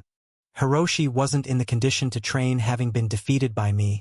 Stripped of his strength from the physical strain his body had undergone in the span of our short match. At the top of the mountain, shrouded in darkness, Noah grabbed a piece of tree bark before lighting it on fire using his fire manipulation skill. He had just leveled up the skill today, and it was already proving useful, even if its use was only to light up a tree bark. The flames danced in the cool mountain air, creating a more serene atmosphere while providing additional vision for Noah. While he could see reasonably well in this darkness thanks to his high attributes, more light never hurt, especially at this elevation, where the thin air made everything feel more ethereal. The makeshift torch cast flickering shadows across the rocky terrain as Noah positioned himself at the mountain's peak. From this vantage point, he gazed down at the landscape far below, marveling at how everything appeared so small from this height. He could see the warm lights emanating from the resort dozens of meters down the mountainside, their golden glow creating a beautiful contrast against the dark wilderness surrounding them. The sight was truly breathtaking, a perfect reminder of how his perspective had changed in every conceivable way since acquiring the system. Just as his physical position now allowed him to see the world from heights he had never imagined reaching, his new capabilities had elevated him far beyond what he had previously thought possible. A satisfied smile formed on his face as he prepared to test his new mana control advancement in an environment where he could unleash his full power without restraint or observation. The isolation of the mountain peak provided the perfect testing ground for understanding exactly how much his magical capabilities had transformed. While the visual representation in his system status showed his intelligence had increased 3 times over, jumping from 90 to 270 points, Noah wanted to experience the difference firsthand through practical application rather than simply looking at numerical values. He began the process of forming mana around his body, immediately noticing dramatic improvements in every aspect of his magical manipulation. The accumulation of energy was significantly faster than before, thanks to the new pathways he had painstakingly created during his advancement training. The enhanced circulation allowed mana to flow through his system with unprecedented efficiency. The mana itself felt different, purer and more condensed than anything he had previously achieved. Compared to now, his magical energy had once felt somewhat diluted and difficult to control with precision. It now responded to his will like an extension of his own body, dense with potential and eager to be shaped according to his intentions. His reserves had expanded dramatically beyond what the simple numerical increase would suggest. The new pathways didn't just provide additional storage capacity. They created a more sophisticated magical infrastructure that could support exponentially more complex and powerful techniques than his previous capabilities had allowed. Noah focused his enhanced abilities and formed a wind blade with ease, the compressed air taking shape with a form and density that would have been impossible before his advancement. The technique that had once required more concentration and effort now felt much easier to perform. He sent the razor-sharp construct toward one of the large boulders scattered across the mountain peak, curious to test the practical difference in his offensive capabilities. Slice! The massive boulder didn't crack or chip as it would have under his previous attacks. It split cleanly in half as if it were made of soft butter rather than solid stone. The wind blade had carved through the dense rock without any resistance, leaving perfectly smooth surfaces that reflected the torchlight like polished mirrors. Noah stared at the severed boulder with genuine amazement. His previous strength wouldn't have been able to achieve such a clean cut through solid stone. At best, he might have managed to crack the boulder's surface or create some structural damage, but completely bisecting it with accuracy represented a qualitative leap in power that had met his expectations. The difference between cracking stone and slicing through it cleanly was enormous from a technical standpoint. Creating fractures required brute force, but achieving clean cuts demanded perfect control over both power and precision. Exactly the kind of technique that his new mana pathways and enhanced intelligence made possible. After testing out his mana control skill for nearly 10 minutes, Noah started to descend down the mountain. The dramatic improvement in his capabilities had given him a clear understanding of just how much stronger he had become, and continuing the testing session seemed unnecessary given the results he had already achieved. He used his wind manipulation skill to extinguish the fire on the tree bark torch, carefully controlling the air currents to smother the flames completely. Just in case things went wrong, he wanted to ensure no embers remained that could potentially start a forest fire on the mountainside. His high-level skill in controlling the wind element made the task effortless, allowing him to snuff out every trace of flame without damaging the surrounding vegetation. Whilst it was dangerous to go down the mountain at such low visibility, Noah had no problems. His high attributes meant he could move with confidence even in the darkness, his enhanced senses providing perfect awareness of his footing and surroundings. Down in the resort, Noah encountered a few competitors who were still awake despite the late hour. They offered him genuine wishes of good luck for the finals tomorrow, their expressions carrying respect earned through his performance during the entire tournament. The camaraderie among the fighters had grown stronger as the competition progressed, with most participants recognizing the skill and dedication required to reach the final match. Noah thanked them curtly with a nod while continuing toward his room in the resort. He appreciated their support, but his mind remained focused on tomorrow's confrontation with Kenzo. The friendly interactions felt somewhat surreal given what he was planning for Kenzo. During the entire event, Noah didn't spot Kenzo at all, as if he had vanished. Rather than returning to the other world, more specifically, his shop for additional training, Noah decided to take the rest of the day off from advancement activities. The decision felt unusual given his typical dedication to constant improvement, but he recognized that his body and mind needed rest after the intensive magical development he had been pursuing recently. He had been training really hard for many consecutive hours across 2 worlds, pushing both his physical and magical capabilities to their absolute limits. The relentless pursuit of power had finally reached a point where it was having a backlash effect on his overall well-being. Even with his enhanced vitality and magical constitution, he was experiencing the mental fatigue that came from sustained high-intensity training. The burnout was more psychological than physical. His enhanced body could have continued the training indefinitely, but his mind craved a return to simpler, more familiar activities that didn't require constant focus and advancement planning. Thus, Noah decided to simply lie down in his futon and experience some aspects of his previous life that he had largely abandoned since acquiring the system. The simple pleasure of relaxation without purpose felt almost foreign after weeks of constant goal-oriented activity, but he recognized its necessity for maintaining his mental health. He retrieved his phone and began scrolling through various content, allowing his mind to process mundane information without any specific objective beyond entertainment. The familiar rhythm of casual internet browsing felt comforting in its purposelessness, providing a mental break from the constant strategic planning that had dominated his recent thoughts. During his scrolling, Noah's mind wandered toward more familiar entertainment options. Let me check streams, see if there is anything good going on. The thought of watching live content felt appealing. Inside the streaming app, he was immediately presented with recommended channels based on his previous viewing history and current trending content. Most of the suggestions looked fairly typical: gaming streams, music performances, and various talk shows that might provide decent background entertainment. Then his eyes widened as he recognized someone very familiar among the recommended streamers. She is still streaming? The surprise made his eyes widen as memories from his university days came flooding back. He remembered her really well. Sarah Parker had been his classmate during their computer science program, someone he had shared multiple classes with over the course of their degree. They had worked on several group projects together and had maintained a casual friendship throughout their academic years. Back in university, Sarah had always talked about her dreams of becoming a successful content creator, though most people had dismissed it as an unrealistic fantasy. She had been passionate about gaming and technology, often streaming her gameplay sessions to tiny audiences while balancing her coursework and part-time jobs. Noah hadn't thought about her in years, having lost touch after graduation when life pulled them in different directions.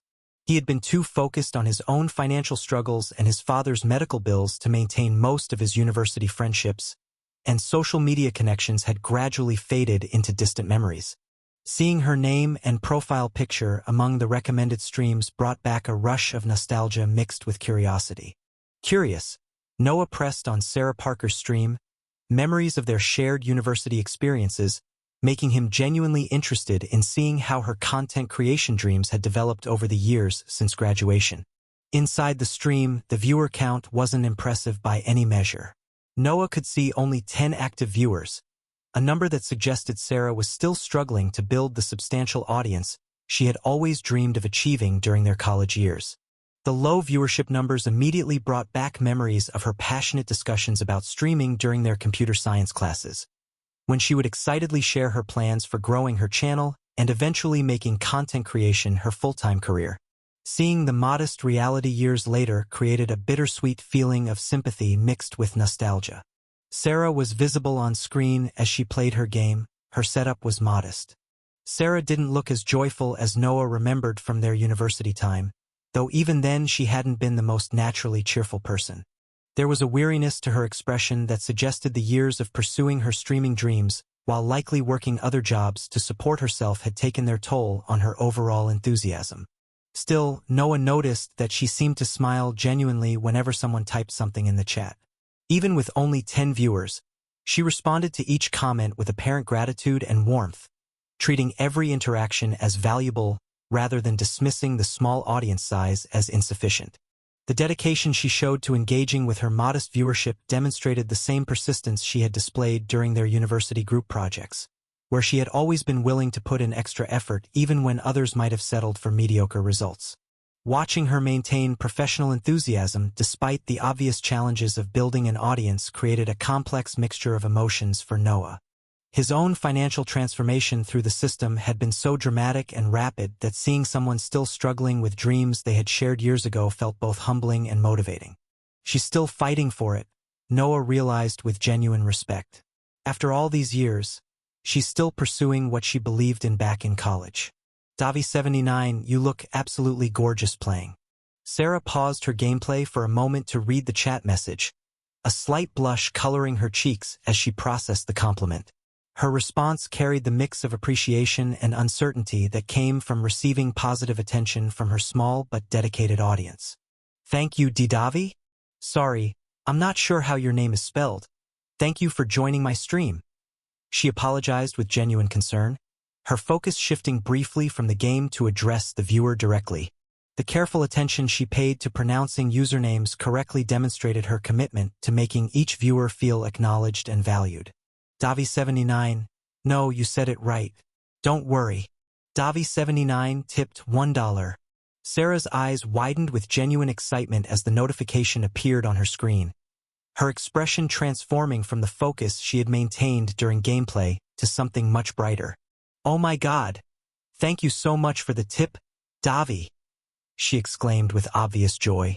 It's been really long since I've gotten one. This really means a lot to me, seriously. Every bit of support helps so much. Although it was just a single dollar, the gift clearly made her incredibly happy.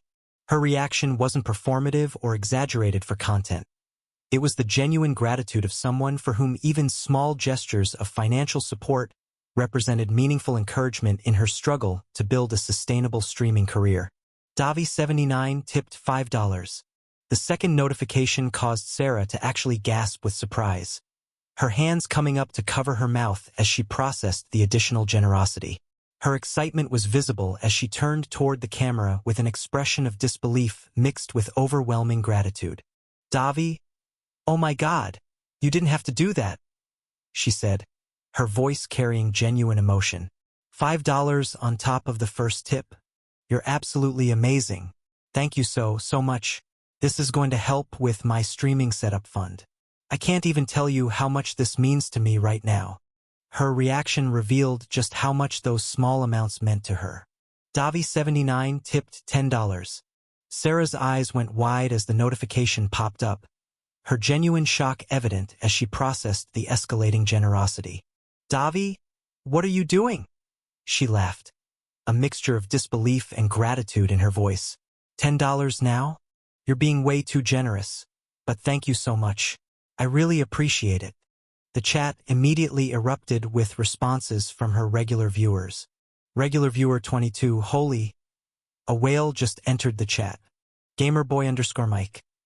Sarah's about to be taken care of, lol. Streamfan99. Someone's got deep pockets tonight. TechNerd42. Are girls finally getting some love? Sarah noticed the chat reactions and chuckled. Guys, don't get too excited. Davi's just being incredibly kind, but let's not get carried away here. Davi79 tipped $20. Okay, now you're just showing off, Sarah said with a grin, shaking her head in amazement while maintaining her composure. $20? Davi, seriously, you don't need to do that.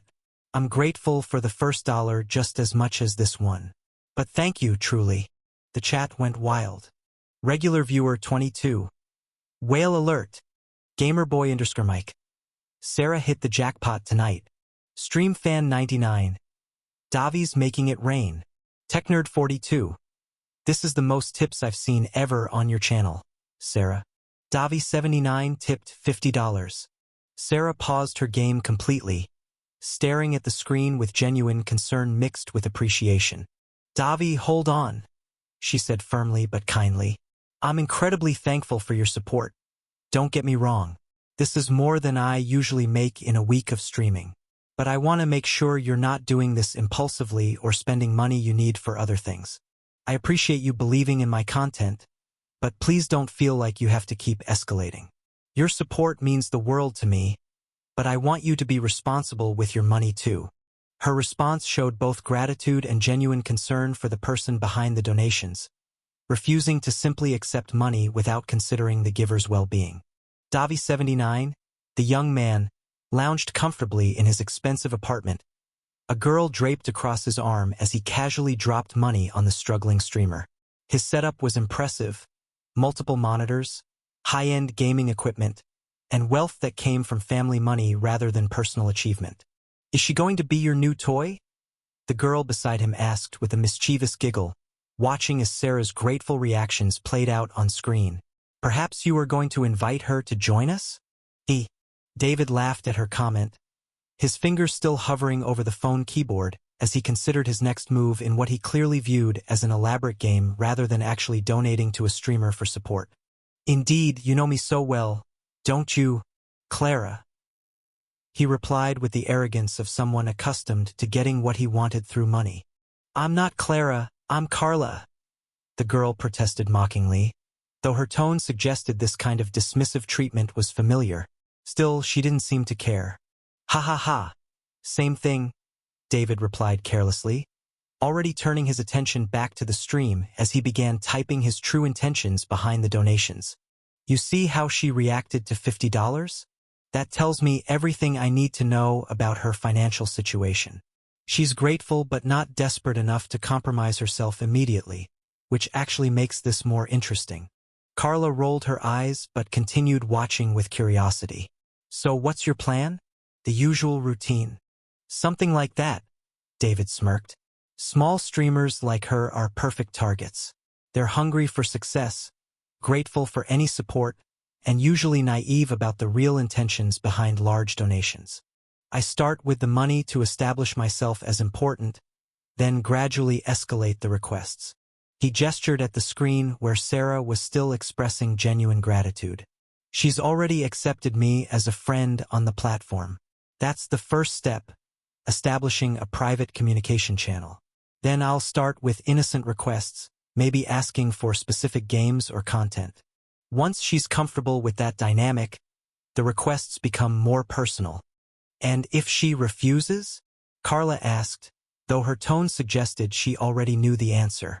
Then, never mind, let's wait until she does first. Haha. David replied with callous indifference. There are thousands of them, all hoping that one generous viewer will change their fortunes. Most will compromise their boundaries gradually rather than lose a significant source of income. On screen, Sarah was typing her response. Of course, friend. You've been really generous, thank you. David smiled with satisfaction at her acceptance of his friend request. See? Already calling me a friend. Phase 1 complete. The intentions of his approach were evident in how he discussed Sarah, as if she were merely a puzzle to solve rather than a real person with dreams and struggles. His wealth gave him the power to manipulate vulnerable creators, and he clearly enjoyed exercising that power for his own entertainment. Carla watched with a mixture of fascination and twisted interest as David began planning his next steps in what he viewed as an elaborate seduction game. completely oblivious to or uncaring about the real impact his manipulations would have on his targets. For some odd reason, she actually enjoyed being with David for this exact reason. The psychological complexity of her situation wasn't lost on her. Carla knew perfectly well that she was also a victim of the same scheme David was now planning to use on Sarah, but she didn't care. She had become complicit in David's games because the benefits outweighed her moral concerns, at least in her current mindset. David took care of her finances far better than her family ever had. Her parents had struggled with money throughout her childhood, and the constant stress of unpaid bills and delayed dreams had left deep scars on her sense of security. With David, those worries had evaporated completely. She could buy the designer purses she had always coveted, the expensive clothes that made her feel confident, and anything else she wanted without considering the cost. The financial freedom was intoxicating after years of careful budgeting and denied desires to survive. David's wealth provided a lifestyle she had only dreamed of during her more modest upbringing, and she had gradually convinced herself that the price she paid for that lifestyle was more than acceptable. He took care of her physically as well. The expensive apartment, the high-end amenities, the constant availability of whatever she needed. All of it created an environment where questioning the relationship's foundation felt increasingly difficult. Carla had rationalized her situation by focusing on the tangible benefits. The most surprising aspect was how she had begun to enjoy watching him operate on new targets. There was a perverse satisfaction in seeing someone else go through the same process she had experienced, as if their participation validated her own choices and made her feel less alone. Without knowing it or realizing it, she had become both victim and accomplice, trapped in a cycle where helping David manipulate others made her feel more secure in her own position while simultaneously deepening her complicity in his behavior. "She seems sweet," Carla commented about Sarah, though her tone carried signs that suggested she was already viewing the streamer as David's next conquest, rather than feeling genuine sympathy for someone about to be targeted. "I know. That's why I'm in her stream, aren't I?" David smiled before texting once again. In his own room, Noah raised an eyebrow at the gifts that were being showered on Sarah. It was really interesting to observe from an outsider's perspective. The anonymous benefactor sending the donations was clearly not holding back with their generosity. The gifts that were being showered on Sarah started showing their cascading effects almost immediately as more people began joining the stream, drawn by the notification algorithms that promoted channels receiving significant financial support. The streaming platform's recommendation system was designed to amplify successful content, and sudden spikes in donations triggered automatic promotional mechanisms. In the streaming app, there were certain premium gifts like magic castles, which cost $50 each, that would help streamers immensely beyond their simple monetary value. These high-tier donations didn't just provide direct financial support. They served as promotional tools that provided significant publicity to the stream and helped gather exponentially more attention from potential new viewers. Davi79 had sent 2 of those expensive Magic Castle gifts, dramatically increasing the visibility and reach of Sarah's previously obscure stream. The promotional boost was immediately apparent as her viewer count exploded from the modest 11 people who had been watching her struggle through her gameplay to nearly 100 curious newcomers drawn by the platform's algorithmic recommendations. Noah watched with growing interest as Sarah's chat became increasingly active with new viewers asking questions, commenting on her gameplay, and responding to the sudden influx of attention her stream was receiving. Sarah's expression showed a mixture of excitement and bewilderment as she tried to keep up with the rapidly scrolling messages. "Guys, slow down. I'm not used to typing at the same time. Haha," she laughed as she read through the comments. Noah observed the dramatic transformation of Sarah's streaming session. The viewer count continued climbing as the algorithmic promotion took full effect, creating a snowball effect where increased visibility led to more viewers, which in turn generated more engagement and further algorithmic promotion. Sarah's dream of building a substantial audience was suddenly becoming reality, though Noah couldn't shake the feeling that such rapid transformation might come with hidden costs. Sarah, who had originally planned to end the stream early due to personal reasons, decided to continue for several more hours. She had never experienced such publicity before, and the sudden transformation of her struggling channel into something genuinely active felt like a dream she didn't want to wake up from. Although most of the people who had entered her stream were now talking about the whale that was spending money like it was nothing, Sarah tried to focus on engaging with all her viewers rather than just the financial benefactor. The attention was intoxicating after years of streaming to nearly empty chat rooms. People were naturally curious about the sudden influx of expensive gifts, since not many viewers displayed such lavish spending habits on smaller channels. Soon enough, it became apparent to everyone who had been in the stream that Davi79 was well known within the streaming apps community, carrying a reputation that preceded him into new channels. Unknown scum. Damn. Sir Davi79 is really splashing on Sarah Parker. It seems like another lucky girl has been chosen. Good Girl 29. Davi79, San. Please join my stream. I have a nice voice and good dance moves. I can sing your favorite song. Unknown scum at Good Girl 29. I just checked out your stream. You are not Sir Davi79's type. You are too ugly to meet his standards. He only supports beauties. You don't qualify for that, no matter how nice you sound. Sarah, reading through the rapid-fire chat messages, frowned deeply at the words from the person named Unknown Scum. The cruelty toward another struggling streamer immediately triggered her trauma and sense of basic human decency. Please, no negative comments in the chat, Sarah said firmly, her voice carrying a firm tone despite her typically gentle demeanor. This will be the first warning. Any other comments of such rudeness, and you will be removed from my stream. Her response wasn't just about maintaining chat quality.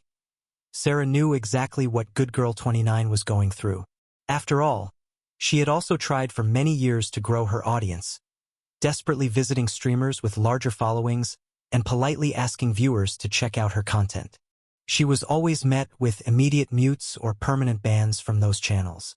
Self-promotion was generally not acceptable in established streamers' chat rooms, which made logical sense from a business perspective but still hurt deeply when you were struggling to find any audience at all. The rejection and dismissal had been constant sources of discouragement throughout her streaming journey. Seeing another small streamer face the same dismissal that she had experienced countless times made Sarah determined to create a more supportive environment in her own channel, regardless of how much money certain viewers might be contributing. Good Girl 29. I hope your streaming goes well, Sarah added warmly, deliberately acknowledging the other creator despite the potential risk of annoying her generous benefactor. Everyone deserves a chance to pursue their dreams. The gesture demonstrated that despite her excitement about sudden success, Sarah hadn't lost sight of the struggles that had defined her streaming experience or the empathy that connected her to other creators facing similar challenges. Good Girl 29. Thank you so much, Sarah. That means the world to me. I've been streaming for 2 years and it's so hard to get noticed. You're really kind. Good Girl 29 has followed Sarah Parker. Good Girl 29. Following you. You deserve all the success and more. Finally found a streamer who actually cares about others. The genuine gratitude in Good Girl 29's messages was palpable, and several other viewers in the chat began responding positively to Sarah's display of kindness toward a fellow struggling creator. TechNerd42. That was really cool of you, Sarah, standing up for her like that. Regular Viewer 22. This is why I love watching your streams. You're actually a good person. StreamFan 99. Sarah's got class. Unlike some streamers who forget where they came from. The supportive atmosphere in the chat began to shift as Sarah's regular viewers rallied around her display of empathy, creating a more positive environment that stood in stark contrast to the earlier negativity. Even some of the newer viewers seemed impressed by her willingness to defend another creator despite potentially losing a viewer. Sarah smiled genuinely as she read Good Girl 29's follow notification, feeling a warmth that had nothing to do with the financial gifts she'd been receiving. Thank you for the follow, Good Girl 29. I really hope we can support each other. That's what this community should be about. The exchange demonstrated that despite her sudden good fortune, Sarah's core values remained intact, prioritizing human decency over potential profit. A quality that made her recent success feel more deserved than if it had come through compromise or callousness. As for David, a frown formed on his face as he processed Sarah's words defending the other streamer. His casual entertainment was being interrupted by what he perceived as unnecessary virtue signaling, and it forced him to recalculate his approach to the situation. The fact that she was defending that girl meant one of two things in his mind. Either Sarah was genuinely such a principled person, which would mean that she would not easily yield to his manipulations and would prove very difficult to corrupt.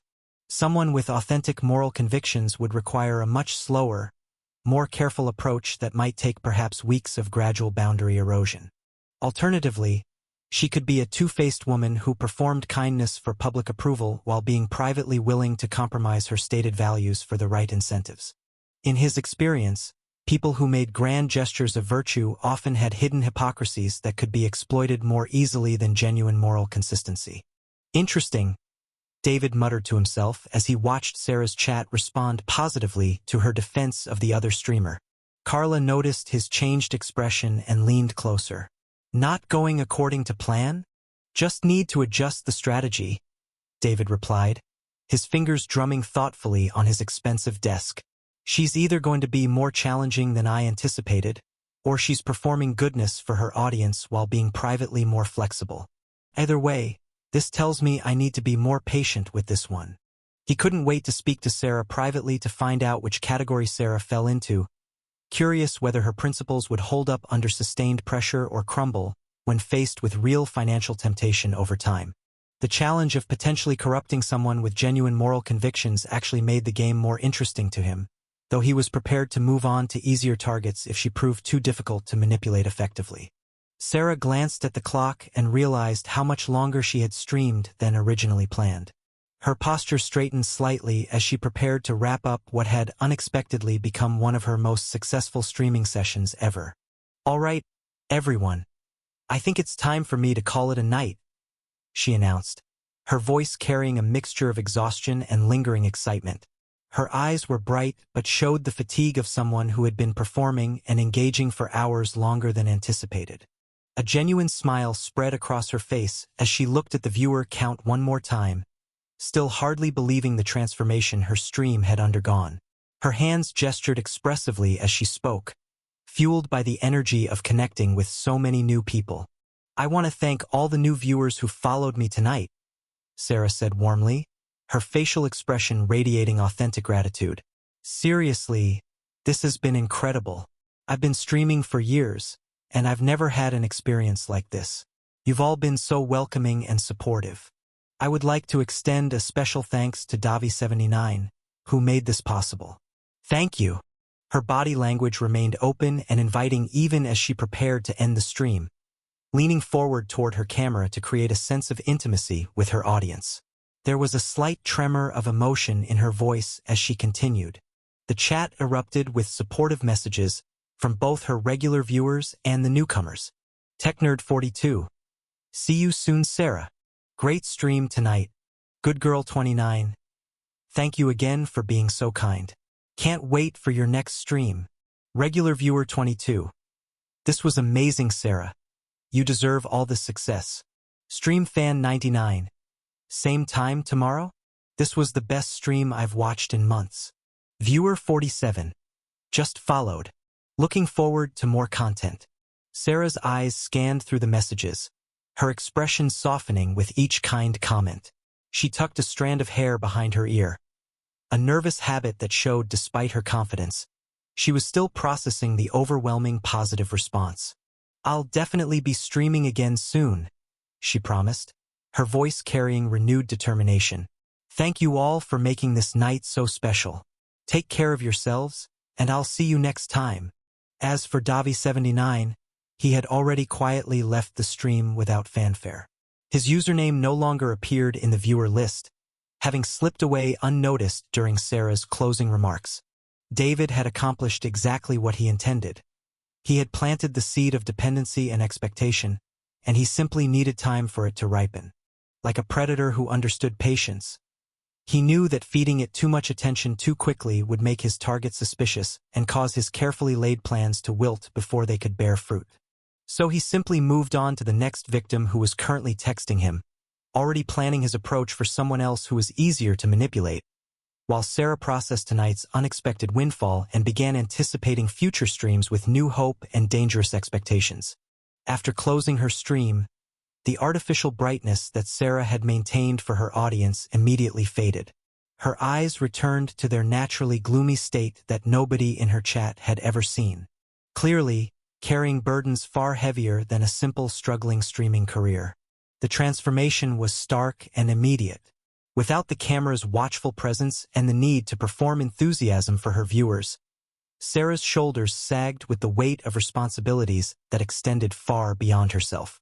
The excitement from tonight's unexpected success felt distant and fragile against the harsh reality waiting beyond her basic streaming setup. She walked outside of her cramped bedroom that doubled as her streaming space, making her way to another small room beside hers. The house was painfully small and cramped, barely fitting the people inside with any semblance of comfort or privacy. Every inch of space was utilized out of necessity rather than design. Big Sis, a small boy and a small girl both jumped excitedly from their makeshift playing area in the tiny living room, rushing to hug her with the boundless energy that only children could maintain despite their circumstances. "We are hungry. Is there any food left?" they announced in unison, their innocent voices carrying the matter-of-fact tone of children who had learned that meals weren't guaranteed. Sarah's expression immediately softened into genuine warmth as she looked down at her younger siblings. Despite her own exhaustion and the crushing weight of responsibility, her love for Matthew and Celeste remained the one bright constant in her difficult life. "Oh, poor Matthew, poor Celeste," she said with tender affection, kneeling down to their level for a moment before standing again. "Come with me. Let's make you a sandwich." She led them toward the kitchen, a generous term for the small space that contained the bare minimum of appliances and storage. Every cabinet and surface showed signs of use and conservation, the kitchen of people who made every resource stretch as far as possible. After Sarah had ended her stream, Noah called it a day and decided to sleep. The familiar routine of winding down felt comforting, especially with everything going on recently, whether the World Tree or the scam that Smith had fallen into. He didn't think much of the donations that mysterious benefactor had been showering on Sarah. He was simply happy that she had gotten some financial support after years of struggling to build her audience. Seeing an old classmate finally experience some success, even if temporary, brought back positive memories of their shared university days. "I will check her streams when I'm free. That wasn't a bad stream. She has improved a lot," Noah thought to himself before placing his phone on the nightstand and settling into his futon for the night. The peaceful mountain air and comfortable accommodations at the resort provided the perfect environment for restful sleep. His enhanced constitution meant he would wake up fully refreshed despite everything that had happened in a few hours. Daily income stream. You have received $2001,500. Daily income stream. You have received Amulet of Protection. Waking up to these notifications was always a blessing that Noah never took for granted. He never knew if the system would one day disappear, stop working, or even go a slumber. The consistent daily revenue from his shop in another world continued to provide financial security beyond anything he had previously imagined possible. Currently, he possessed 4 amulets of protection in his storage, creating a substantial defensive arsenal on Earth. Unfortunately, with his upcoming expedition to the World Tree, those amulets of protection would be useless. His rivals or potential enemies weren't at the master rank or below. Rather, they were at the grandmaster rank at the peak of it too. The automated income system remained one of the most reliable aspects of his transformed life, providing steady growth regardless of his location or activities. Even while sleeping peacefully in a resort on Earth, his shop continued generating substantial profits without any sales. Checking out his status out of habit, Noah reviewed his current capabilities. Nothing had changed dramatically except for his accumulated wealth, which continued its steady upward trajectory toward truly astronomical levels. Host: Noah Carter. Age 28. Shop level 2. Daily revenue: $2,153,000 or equivalent.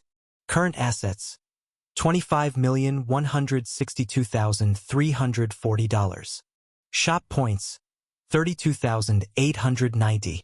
Attributes: Strength 90, Vitality 140, Intelligence 270, Agility 90. Skills. Level 15, Smiley Face Mana Control Aura. Level 14, Smiley Face Wind Manipulation Body Tempering. Level 13, Smiley Face Swordsmanship. Level 5, Smiley Face Photographic Memory, Fire Manipulation. Level 3, Smiley Face Surviving on Ramen, Cooking, Finance, Gaming. Level 2, Smiley Face Programming. The numbers represented more than simple accumulation. They reflected genuine transformation from his previous life of financial struggle into something else entirely. Looking at the number on the screen was underwhelming. They were just numbers, but when $25 million were placed in cash before someone, their true value would appear. Today's final confrontation with Kenzo would demonstrate just how dramatically his capabilities had evolved beyond what any normal martial artist could handle. Noah didn't rush to head to the usual arena, taking his time with his morning routine despite the significance of today's final match. Since it was the tournament finale, the organizers had delayed the match by an hour to allow for additional preparation and to build anticipation among the gathered spectators. This scheduling change meant that anticipation built up even more than usual throughout the resort. The final match would soon be played out before an audience that had grown substantially since the tournament's beginning. The finals was now not only being watched by patrons but also by competitors themselves. Whether it was Hiroshi, Kenji, Liam, or anyone else, most had remained to stay, except for the few that had things to do and couldn't witness the most important event in the tournament. The personal tension between Noah and Kenzo made the stakes feel exponentially higher than a typical martial arts finale. What should have been a celebration of skill and sportsmanship had transformed into something much darker and more personal, at least from Noah's perspective, given the poisoning attempt that none of the other spectators knew about. The gathered crowd had naturally divided into factions supporting each finalist. Some spectators had rallied behind Noah, viewing him as the tournament's dark horse whose unexpected advancement through the ranks represented the triumph of determination over established reputation. His quiet confidence and fighting style had earned him genuine admirers who appreciated his approach. Others supported Kenzo for his flashy techniques and dominant performances, drawn to his charismatic presentation and overwhelming victories throughout the competition. His polished fighting style and confident demeanor appealed to spectators who preferred clear displays of superiority and technical excellence. Even though Kenzo had seriously injured Ichigo during their quarterfinal match, using excessive force that went far beyond what was necessary for victory, his newer fans didn't seem particularly concerned about the ethical implications. They viewed his ruthless efficiency as a sign of championship mentality rather than questionable character, focusing on results rather than methods. The moral divide in the audience reflected broader attitudes about competition and victory. Some people valued honor and restraint even in victory, while others believed that winning justified almost any approach that remained technically within the rules. Noah could sense the charged atmosphere as he prepared for what he knew would be far more than a simple martial arts match. Today would be about justice, consequences, and ensuring that Kenzo's willingness to harm others for personal gain finally faced appropriate retribution. The time for the meet-up at the arena slowly approached, with spectators already beginning to gather despite the delayed start time. The energy around the resort was palpable as people prepared to witness what promised to be an exceptional final match. 30 minutes before the scheduled bout, Noah received an unexpected call from Ichigo. Seeing his former opponent's name on the phone screen brought a smile to his face. "Ichigo, how are you feeling?" Noah asked immediately upon answering. He had given Ichigo the bread to help him heal, and he wasn't sure about the effects it had on him yet. "I'm doing great, actually," Ichigo replied, his tone surprisingly upbeat for someone who had been hospitalized just days earlier. "Much better than I expected when they first rushed me to the hospital. The doctors here are really good." "That's such a relief to hear," Noah said with obvious sincerity. Noah didn't expand on it. He didn't need to remind Ichigo about his loss to Kenzo. "Thanks for those bread loaves you gave me before I was sent to the hospital, by the way," Ichigo continued with obvious appreciation. "They tasted absolutely amazing. Seriously, where did you get them? I've never had bread that good in my life." Noah smiled at the genuine enthusiasm in Ichigo's voice. It's a limited number I had from a special bakery. Actually, I gave you the last two I had available, so I'm glad you enjoyed them. The premium bread from his shop had clearly made a significant impression, though Noah couldn't explain that it was actually an enhancement item from another world rather than simply exceptional bakery products. Thank you once again for that gesture, Ichigo said warmly. It really meant a lot that you thought of me while I was recovering. How are you feeling physically? What did the doctors say about your recovery? Noah asked, wanting to understand the full extent of the medical situation. Actually, much better news than we initially thought, Ichigo explained with obvious relief. The doctor told me my arm has a high chance of returning to its previous state. Turns out the damage wasn't as bad as initially diagnosed by the medical team at the resort. The hospital's more advanced equipment showed that my healing is much faster than others, although it slowed down to normal recently for some odd reason. I guess my luck ran out, haha. But forget about me for now, Ichigo continued with renewed energy. Congratulations on reaching the finals, bro. You absolutely better win it. Show everyone what you're really capable of. I appreciate that, Ichigo. Your support means a lot, Noah replied. All right, I will leave you to it. Your fight is approaching, and you need to be in a good state of mind, Ichigo said with understanding, recognizing that Noah needed to focus on the crucial match ahead. After the call ended, Noah felt a sense of closure regarding his new friend. Noah started making his way to the arena, moving through the resort grounds with purposeful calm. Although his enhanced attributes and magical abilities meant he didn't technically need to warm up for an opponent at the level of Kenzo, he decided to go through his preparation routine anyway. The familiar motions would help center his mind and maintain the appearance of a conventional martial artist. He walked to the designated training ground adjacent to the main arena, where several practice areas were available for competitors to prepare and practice in their free time. The space was already occupied by other fighters and spectators who wanted to observe the finalists' pre-match preparations. Unfortunately for them, none of the finalists had come. So they had planned to leave, but when they saw Noah, they decided to stay. After grabbing a wooden sword from the rack, Noah began going through the fundamental stances that formed the foundation of his martial arts training. Low strikes, high strikes, defensive positions, and various feints that could misdirect an opponent's timing and reactions. Everything was performed at a deliberately slow speed, emphasizing perfect form over impressive speed or stunt work. The assembled competitors all watched him intently, wanting to learn something from the person who had become the most favorable candidate to win the entire tournament. They had all underestimated him initially, dismissing him as an unknown quantity without obvious credentials, but now they recognized that he wasn't simple or ordinary in any way. The more they observed his practice, the more shocked they became by what they were witnessing. Although everything was executed at a slow speed, Noah's perfect foundation became increasingly apparent with each movement.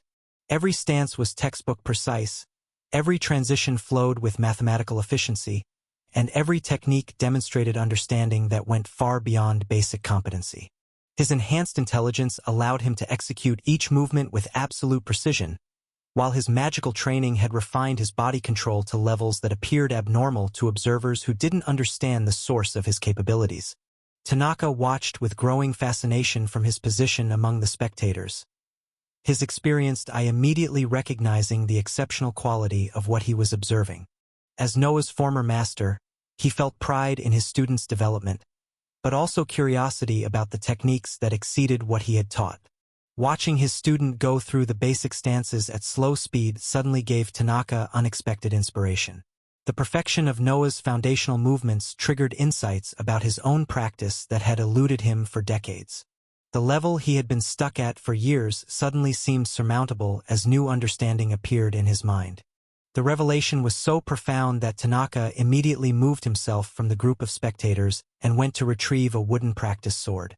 He needed to explore this sudden inspiration while it remained fresh and clear in his consciousness, recognizing that such moments of breakthrough were rare gifts that shouldn't be wasted. As Tanaka began his own practice session, working through techniques with new understanding inspired by his student's demonstration, the other observers realized they were witnessing something extraordinary. Not just a fighter preparing for a match, but a master inadvertently learning through pure example. As Tanaka began his practice session, the training ground fell into stunned silence as spectators processed what they were witnessing. The gathered fighters and observers started exchanging bewildered glances before the murmuring began. "Wait, isn't that Noah's teacher? Master Tanaka?" One competitor whispered, his voice carrying disbelief at the unprecedented scene unfolding before them. Is he replicating his students' stances?" Another fighter asked quietly, unable to comprehend the reversal of traditional martial arts hierarchy they were observing. The murmurs grew louder as more people recognized the extraordinary nature of what was happening. A renowned master was clearly learning from his own student, and more shocking still, he was visibly improving with each movement as he absorbed and integrated Noah's refined techniques. "I've never seen anything like this," someone muttered from the crowd. "The teacher is studying the student's form and getting better in real time." Yamamoto, who had been watching from his position among the senior spectators, suddenly straightened with alarm. His eyes widened as he observed Tanaka's increasingly fluid movements and the subtle energy emanating from the master's practice. "Tanaka," Yamamoto said in a voice filled with awe and shock. "He is in a state of enlightenment." "What?" The shocked exclamation erupted from multiple throats simultaneously as the implications of Yamamoto's observation hit the gathered martial artists like a physical blow. "Enlightenment? Here? Now?" Someone gasped. "That's impossible. Some masters spend decades trying to achieve that state but fail to do so. He's breaking through right in front of us." The training ground erupted into chaos as word spread rapidly through the crowd. Martial artists began pushing forward to get a better view of the rare phenomenon, while others kept their eyes on what might be a once-in-a-lifetime event. "Everyone stay back," Yamamoto commanded with authority, his voice cutting through the excited chatter. "Do not disturb him. This is a sacred moment that cannot be interrupted." The gravity in Yamamoto's tone immediately sobered the crowd, though the excitement remained obvious as they witnessed their respected master achieving something that most practitioners could only dream of experiencing. Noah, who had sensed everything that was transpiring around him through his awareness, did not stop his practice. Rather, he became even more purposeful and deliberate in his movements, recognizing the profound opportunity that had presented itself. He decided this was the perfect moment to pay back his master for all the guidance and support Tanaka had provided during his early training days. Instead of completing his warm-up routine quickly, Noah began emphasizing the most subtle and advanced aspects of each technique. His intelligence allowed him to demonstrate principles that he had never explicitly taught, but had discovered through his own advancement, sharing knowledge that could benefit his former instructor's breakthrough. Tanaka followed suit instinctively, his body and mind completely absorbed in the state of enlightenment that had overtaken him. Every movement Noah made seemed to unlock new understanding in Tanaka's consciousness, decades of accumulated knowledge suddenly crystallizing into deeper comprehension. The sacred state of enlightenment continued for nearly 5 more minutes, with both master and student moving in perfect synchronization. The crowd remained absolutely silent, recognizing they were witnessing something that might never occur again in their lifetimes. The energy surrounding both practitioners was almost tangible, creating an atmosphere of reverence that kept even the most excitable spectators quiet and respectful. Everyone present understood they were observing a moment of genuine martial arts transcendence.